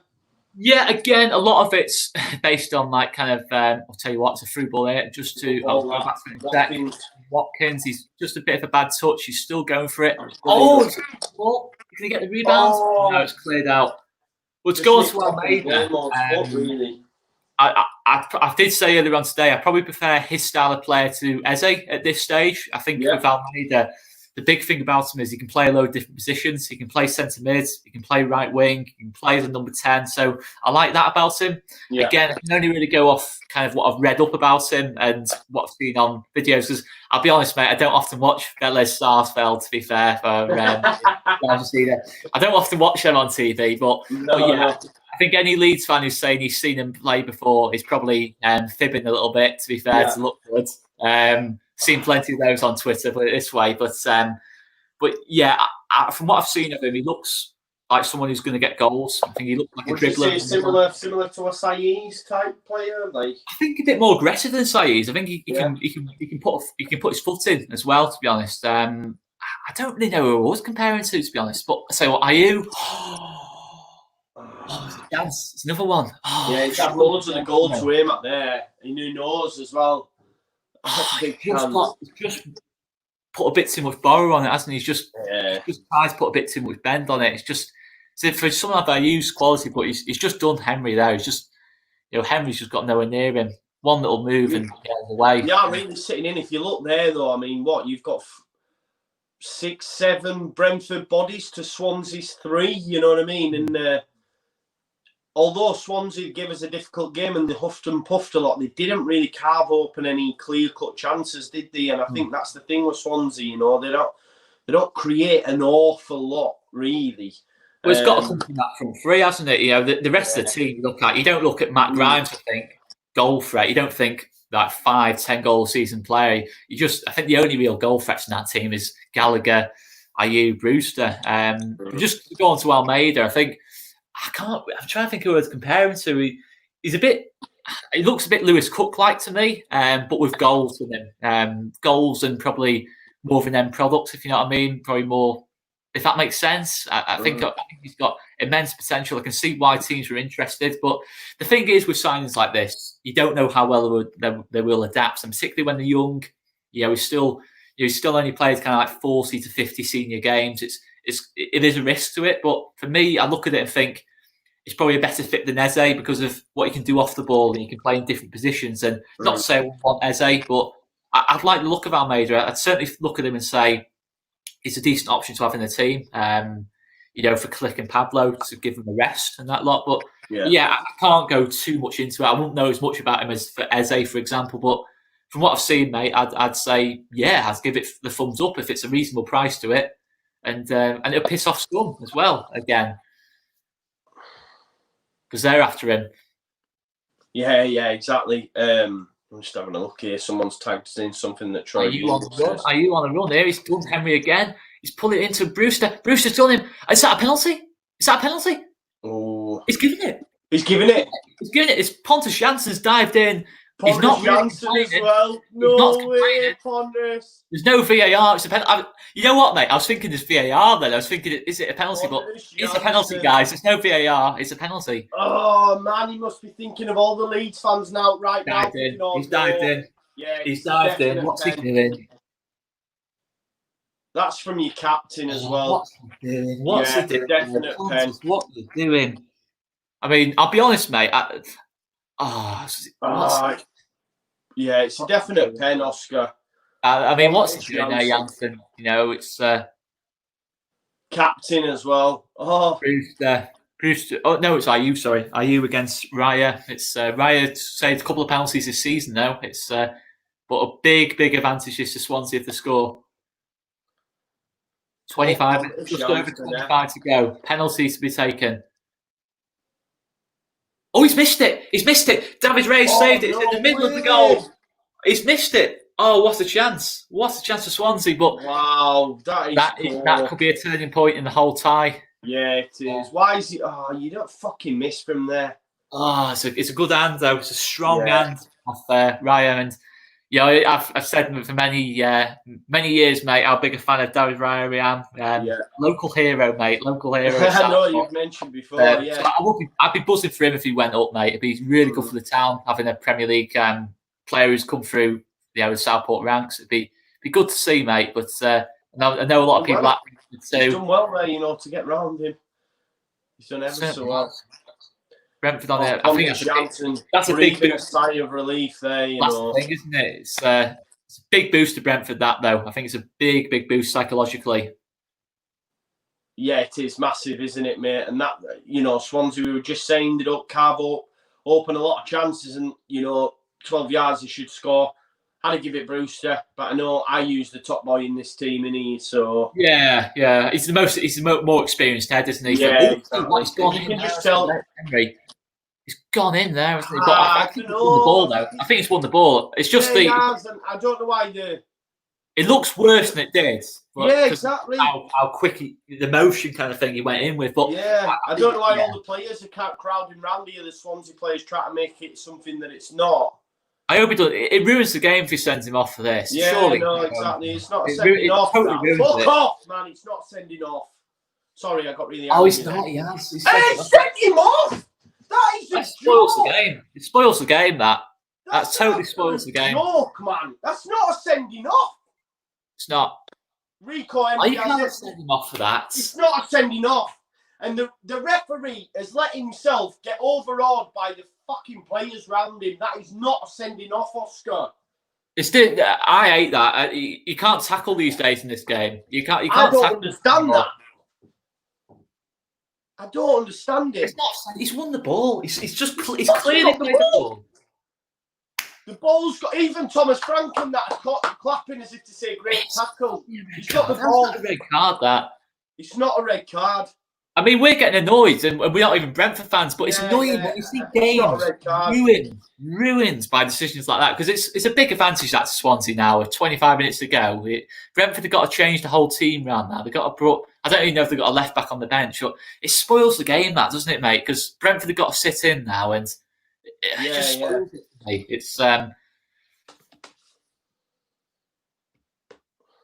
But if you're giving red cards for that, you have 4 or 5 red cards a game then now. It's not a red card. As a Brentford fan, I'd be fuming. If I was a Brentford fan, I'd be absolutely fuming.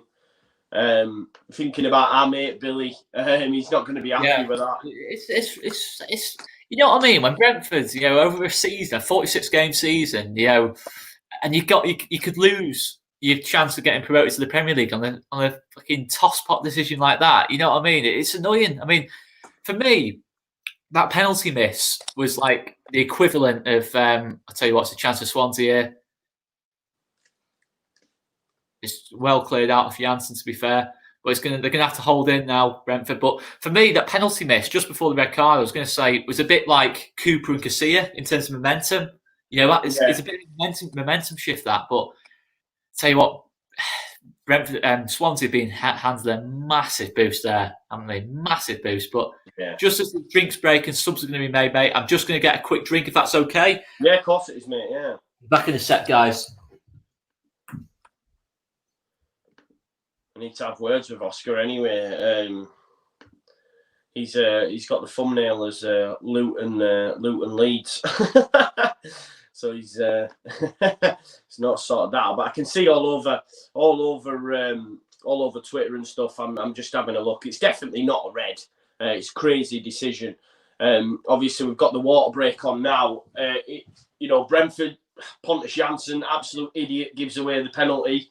They get away with it, and it is a penalty. But the Rico Henry tackle's not a red. The ref has let himself get taken away by the reaction. He gets the ball all day. He's taken away by the reaction of Swansea, staff and players. It's not a red. It's not a red at all, and it's quite frustrating.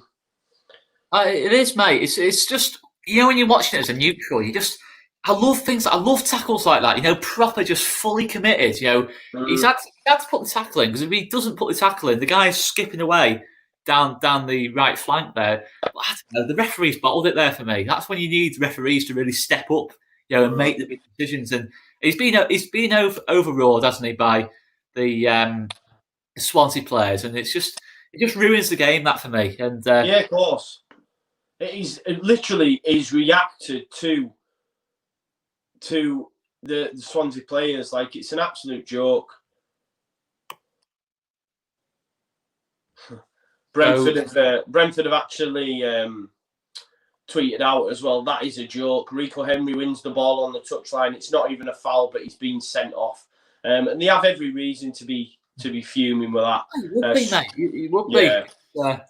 I mean, how many balls have we had? Square ball with a top bit of shithousery, said, "Oh, you're taking it well then, lads." I swear to God, that account has me in stitches. Tomazio87 says it's a clear red. I don't know if you're just looking for bites, mate, but it's not. It's not a red. It's not a red. Yeah, I think if that's a red card for me, I know the speed is not in that. His justification is going in at speed. No disrespect. What if you're a fast player? Like, fuck that. Yeah. Like, if the ball's there to be won, win the ball. That's not a red, and it's a poor decision. And the referee's let himself get carried away by the reaction of about 6 or 7 Swansea players around him. It's not a red, and Brentford have every reason to be angry. I don't play the game. Listen, I'm just telling you from my point of view, but that's. Well, I mean, I must admit. Go on, mate. When he put the tackle in, and live, when he put the tackle in, it looks quite bad. But when you watch it back, he's seen he's played the ball. It just looks worse than it does when it's live, kind of thing. And when it happens straight away, but it's not a red, that, for me. I know he's gone at speed, but you see those kind of tackles 4 or 5 times a game at this level. And I think I'm hoping he gets it rescinded. I think it'd be a madness if he doesn't, to be honest. But it's...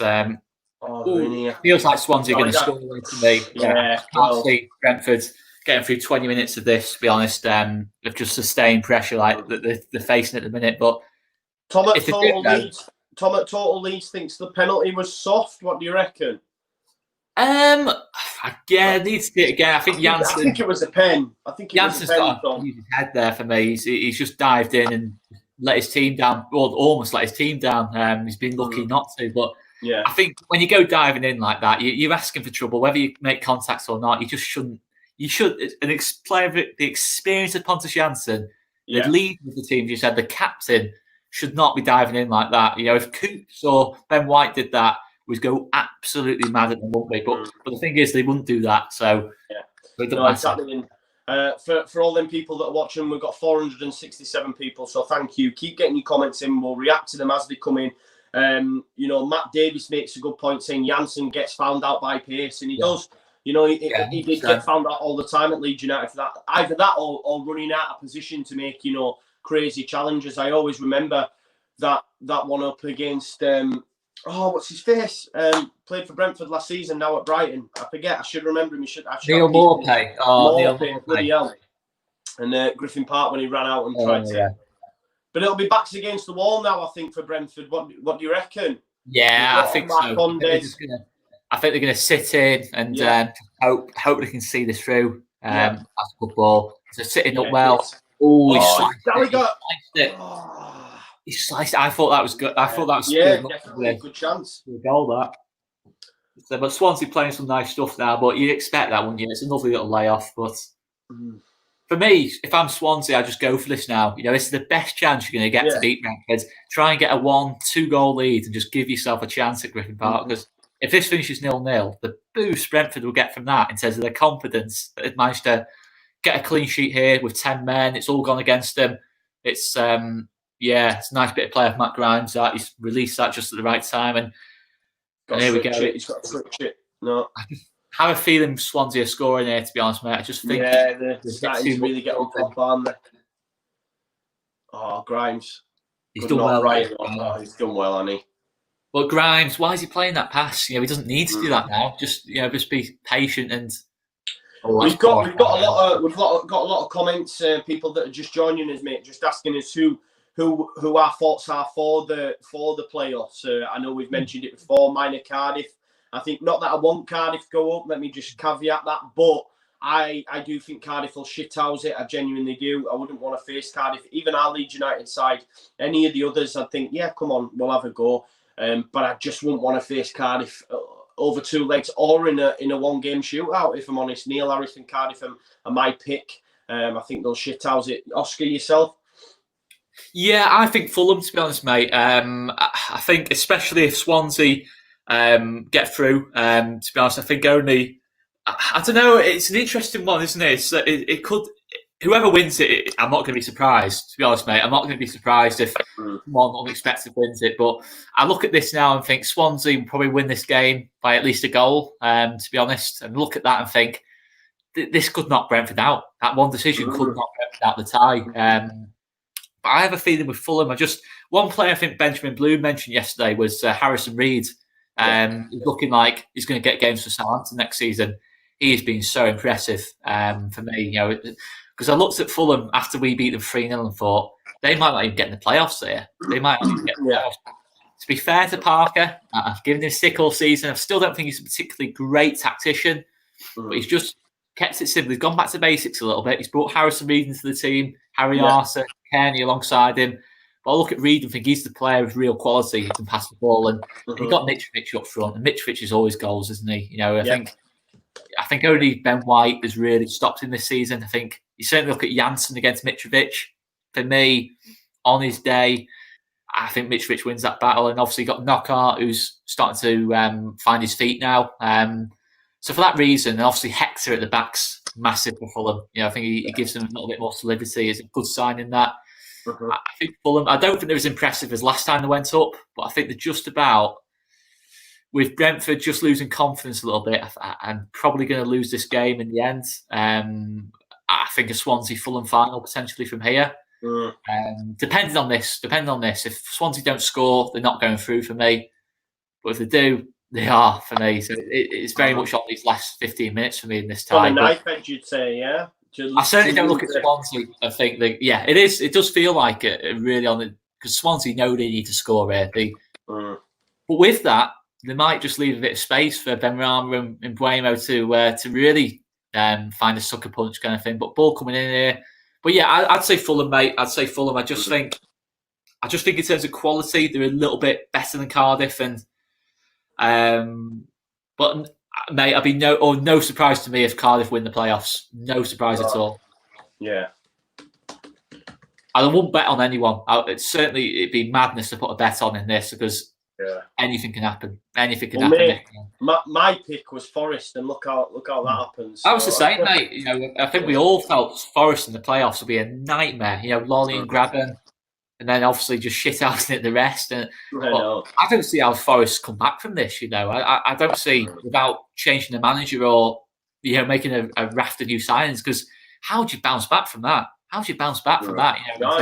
Mentally from losing in such dramatic circumstances.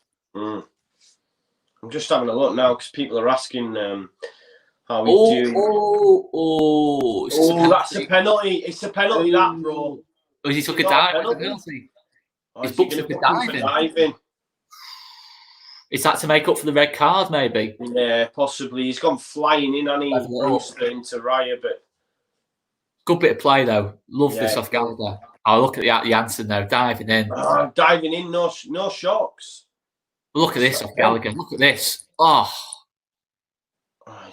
Janssen left for dead. But this is the one here. Ooh, I tell you what, it's the right hand come up there. It's the right hand come up to take him. It has. I don't know. It's not a very good angle, that, is it? I can't really make any solid sort of judgment there, mate, because the angle was terrible there in terms of the when it went back. But Jensen's on the ball now. A rare Brentford attack here. Ben Rama's finding space. Oh, well done. Cabano, I think it was. Sorry, Guehi, I think it is actually. Yeah, Guehi. He's released Jake Bidwell here. Ayu's coming up in support. Ayu's giving Janssen nightmares here, mate. He's giving Janssen nightmares. He's done well though, hasn't he, there? He's done well there, but I just don't think he looks comfortable against Ayew or Brewster. I think he's really struggling in this game now. I think that penalties knocks him a lot, to be honest. Yeah, for those that are asking as well, I believe we're going to try to do a watch along for each of the games, aren't we, Oscar? 100%. 100%. If it can't be all the team, we'll definitely have one of us or one or two of us on it. 100%. Yeah, exactly. 100% we've got for every game. Cardiff Fulham tomorrow, 7 o'clock, I think it is. 7:45 maybe. And then I think Tuesday it's off, and then we're back again Wednesday and Thursday, and then I believe the final's actually on a Monday night. I'm not sure. I think it might be. Yeah, it is midweek, I think. Yeah, I think it could be 4th of August rings a bell. I think 4th of August, really. Yeah. No, that would be right. I think. I wonder what the pictures are out. To be honest, mate, it's completely off topic, but I wonder where I'm looking forward to that, mate. That's like Christmas Day. That. I know. I can't wait myself, mate. Grimes. It's just 12th. Tuesday night the final is. So there you go. We'll keep you up to date with that. Who would you want to win them, mate? If you had to pick one of the four, who would you want to win them? See, I wanted Forest, and I know I keep coming back to that, but I really wanted Forest because I want that big club. But I remember looking back just over the form table, and look, I think who deserves it? Brentford, let's be honest, especially being able to close that gap as much as they did. And it'd be exciting to see how they did in the Prem. They've got great, recruitment strategy. I wonder how it would go with them in the Prem if they'd have to spend a little bit more cash than they do. It's not as if they're not flush for it with the players that they could sell, etc. I don't know. I think I just can't see past Cardiff. I wouldn't want Fulham just because I don't like Mitrovic. I think he's a dick. I agree on that. There's a lot of players in that Fulham team I don't like, but do you think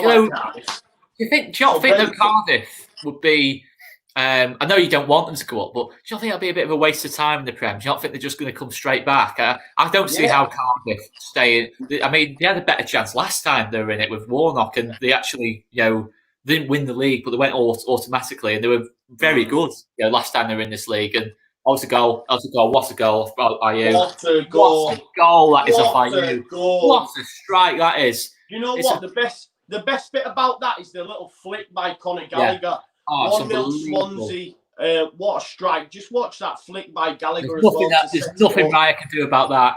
I know it's on his near post, but there's nothing. It's arrowed into the. It's one of the goals of the season in terms of the build. It's an absolute screamer, that is.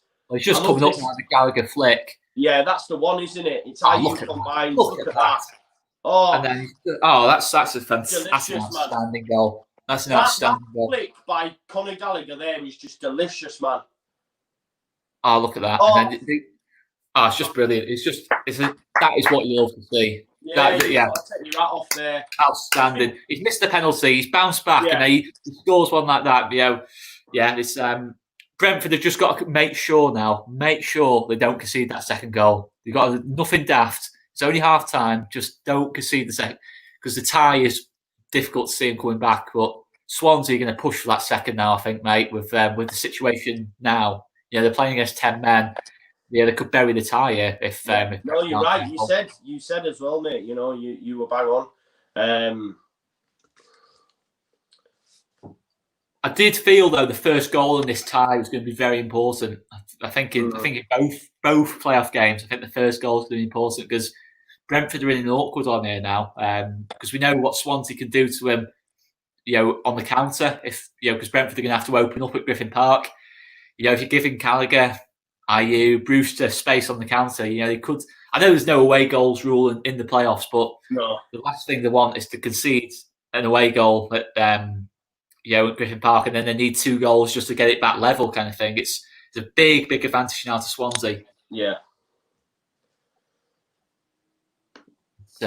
Pushing for the second here. Gallagher on the ball again. Who would you say has been star man here? Really impressed you?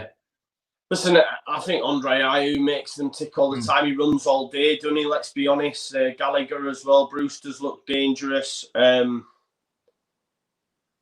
There's no one really. Ben Rama though. Ben Rama's looked really good as well. Do you know what I mean? Yeah, I think he's gone a bit quiet second half. I think obviously the red card's not helped matters, but I think Mbeumo and Watkins haven't quite been on it today as you usually expect. I think obviously De Silva's been quite quiet-ish today. I don't think Brentford have done a lot wrong in this game, to be fair. No. I think at 11v11, I didn't really see Brentford losing this, to be honest, especially the way the second half was going. But again, it's a shame. It's a shame. A decision. I tell you what, was he taking Ben Rama off here? That's a big shout if he has. It's going to be quite a defensive one if he is. Is he trying to protect it? 1-0, which it's only half time, mate. It's only half time. You got to remember that. But yeah, definitely. But strange one. Taking Ben Rama off. Baptiste and Valencia on. Not sure I'd be happy with that as a Brentford fan. I think Watkins and Mbeumo are probably bigger candidates if you're going to take one of the big 3 off. But the only thing about this is, though, mate, is it strengthens our Ollie Watkins claims, doesn't it? If we're being a bit greedy, it does strengthen our Ollie Watkins claims. But Ruben Hardcastle, we've seen the goal. It's a lovely strike by Andre Ayew. I'm more impressed with the flick, if I'm being honest. I think it's a little deft touch that flicks. I don't know who it is that he lays it into.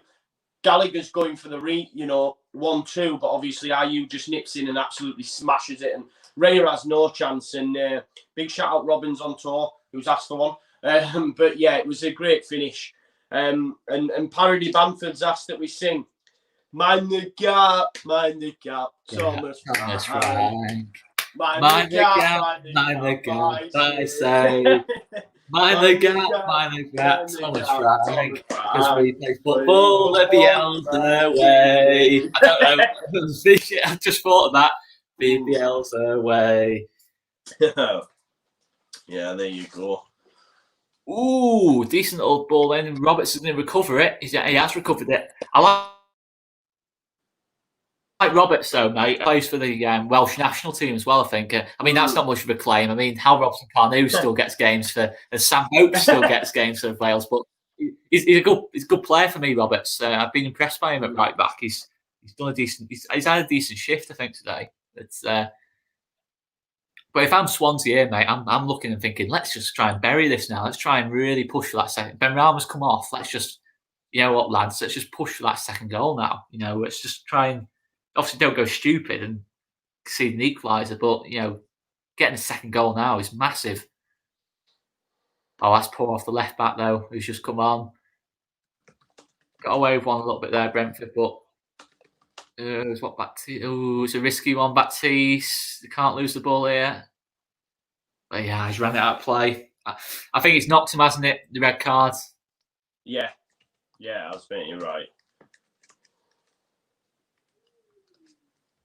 But percentage-wise, what would you be saying now between Swansea and Brentford? What kind of percentage would you say if you were going to do it that way in terms of Swansea? Listen, Swansea, you've got to fancy them. I mean, listen, if they were to get a second, I'd say it could be done, because I genuinely think, look, Griffin Park's a difficult place to go for any team. Rico Henry would be a huge loss, but I think they get that overturned. I'm not sure, mate. I don't think it's tied done yet. I don't know what you think. Nah, I think certainly at this stage, you can never bet on Brentford not scoring a couple of goals at Griffin Park. You know what I mean? With the threat they've got, But I don't know. I'd say probably about 60-40, 70-30 in Swansea's favour. It's not by no means done, mate. I think obviously if they get the second goal, it's tough then for Brentford. It's tough, winning it by 2 goals at Griffin Park against, this Swansea team that's improved a lot, mate. It's improved a lot, this Swansea team. I think even compared to where they were in August, I know they were in that false position, but I did not think much to Swansea back in August. I think they're playing a lot better now, ironically, when they're not getting the results so much than they were then. So I think Gallagher's an inspired signing. Oh, yeah, mate. I felt a bit... That's his booster. Yeah, I felt a bit harsh on Charlton when that happened. Do you know what I mean? The fact that he was sent higher up the table, but yeah. Well, that's the thing. You feel sorry for Lee Bowyer because he had Conor Gallagher, Lyle Taylor at the start of the season, and they were just they were on it, weren't they? I mean, it's a shame, isn't it? I mean, Charlton, it's a shame that we put them down the way we did. Really, they had a pretty shit year in terms of ownership. Lyle Taylor just completely abandoned them, and obviously having the tough. It's going to be tough keeping old Lee Bowyer. I don't know how you convince Lee Bowyer to stay when he's just got him out of League One and he's got Birmingham and Bristol City, sniffing round. I don't really see how you say no. I think he'll rock up at Birmingham. I do. Yeah, I think former player as well. It's probable, isn't it? It's they're in here. Oh, he's done well. Rhymes has done well. Yeah, he has, mate. You're right. He's had a much better second half. I tell you what, he's there as well. You just need to kick your heads in. Norgard's kicking off. You need to kick your heads. It's all about Eggs have gone, haven't they? Eggs have gone. It's a bit like watching us last season in the playoffs. You know what, though? When Pontus Jansson's your captain, your heads are going to go because he reacts like that. So you can't... Do you see what I'm saying? Well, that's where you want Pontus Jansson saying, hey... Yeah, calm down. But Pontus does exactly the same. Settle down kind of thing. I've always said about Jansson, I think he's vocal enough, in terms of how he defends. You can look up to him a little bit, but he's not a leader. He's not someone you have on wearing the armband. He's for me anyway, mate. I think even last season, when Coops was out injured and we didn't really have an obvious choice of captain, I never really saw it as Jansson. I think, to be fair, I think that's the only real way Brentford got him, was giving him that kind of responsibility, saying, "You're the man for us." And I think maybe look at it now and think Pinnock, for me, is that man who's the leader of that team, to be fair, for me. Or we look at him and think, he's a bit more down to earth. He's come from a more of a humble kind of footballing career. I didn't realise Pinnock's 27. I would really not have guessed that. Oh, really? Wow. I thought he was 22, 23. I was amazed by that. But it's almost like a Vardy kind of like rise, isn't it? It's just really sudden rise from Barnsley and from the non-leagues as well. And it's mightily impressive. But for me, mate, I'm looking at this and thinking Ethan Pinnock and Watkins in the summer. Deep contest there, just even like that, just having a little shoulder on Ayew, it's needless. I know it was nothing there, but it's Ed's gone, and I wonder if they need this to finish 1-0. They need to just get out of there for me, without any more damage. It's a huge result, though. Huge result, massive, mate. But let's not forget, we did Derby away in the first leg 1-0, and you said 90% certain we were going to get through that second leg, and one goal, mate, one goal, one moment of madness. Garcia Cooper, Berardi getting sent off, etc. Here's your moment of madness here. Look, Pontus has got it at the back. Well, that's the thing. They look nervous. They look nervous now that they're going to concede that second goal, and we've got 2.5 minutes to see out.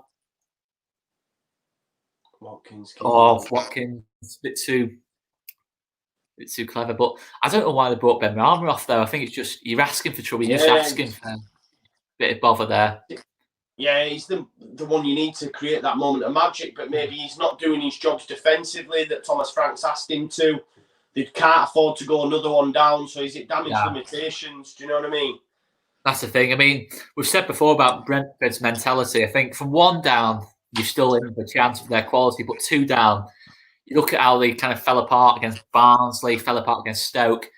It's tough then. It's really, really tough if this second goal goes in, because it's still 2 minutes to kind of see out here. And Swansea look like they really fancy this. Gallagher especially is looking really on it today. For me, I'd say man of the match for me, Gallagher. I think in terms of the impact he's made, I think Norgard's had an absolute nightmare against him. To be honest, I think he's looks a bit all over the place. I think, and but having said that, even KP has had 2 really tough games against Gallagher. Both against Charlton. Yeah.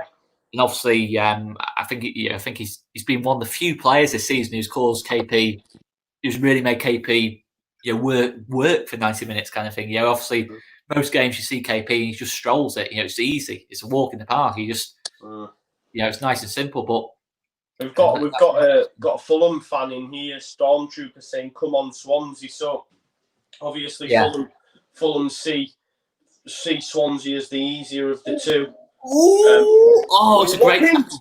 It's a great tackle. I think Van der Poel. It's a brilliant. That's a chance for Watkins. It's an opportunity that. We've got Carhart 69. He says, "I'm a Liverpool fan. What's your opinion on Brewster?" Unreal, I think, personally, mate, and someone that I'd like us to look at. If I'm being honest, I'm not saying he's probably suited to our style of play, but the likes of, I know Gallagher's Chelsea, but they need that step up to the Prem at a lower league. I would say probably lower in the league, so to say. I think Brewster, though, I look at him and think he's. I think he works hard enough. I think he's done really well against Janssen, and I think Janssen and Pinnock especially. Pinnock's Premier League quality. He's done well against Pinnock, I think, today. He's. I'm not sure. I think obviously you look at Watkins and think he's probably a bit more experienced. But if we're bringing in Brewster next season, I'm not going to be against it by any stretch of imagination. He's worked on Klopp and full time, guys. It's full time. That's a huge result for Swansea, isn't it, mate? Absolutely. Is Pontus going to go and try and moan at the ref now, or is he going to storm down the tunnel? What's he going to do? It's the Pontus bingo at this point. It's open game. Open game. Both sides have big chances. Obviously, crazy red card, but beautiful goal from IU and a great little flick round the door for me from Gallagher. I loved it, and it was a good game of football. I've genuinely really enjoyed that today, mate. And to have 450 watching us as well, it's a massive bonus too.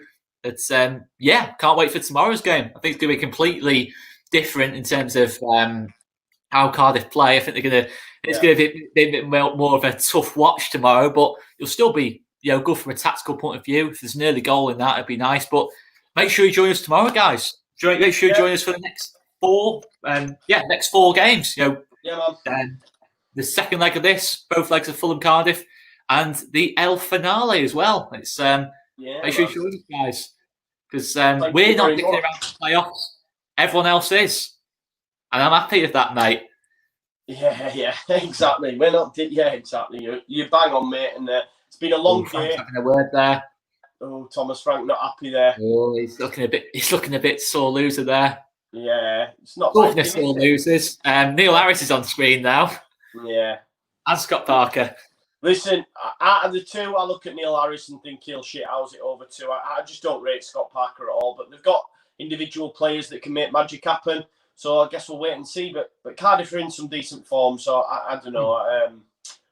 Listen, it'll be interesting if it's an all Welsh final, and then I think it'll make it a tasty affair. But we've got tomorrow 7:45 kickoff, so we'll probably be live from about 7:15. Same again Wednesday and Thursday, I think. Thank you, Mark Anthony. Great content. Thank you for watching, everyone that has done, those that have given super chats, those that watched our videos earlier. Please check out our live streams we did with Benjamin Bloom and with Ryan from the second tier. Great videos, and watch this space for more exciting stuff coming from Leeds TV very shortly. See you later, guys. See you later.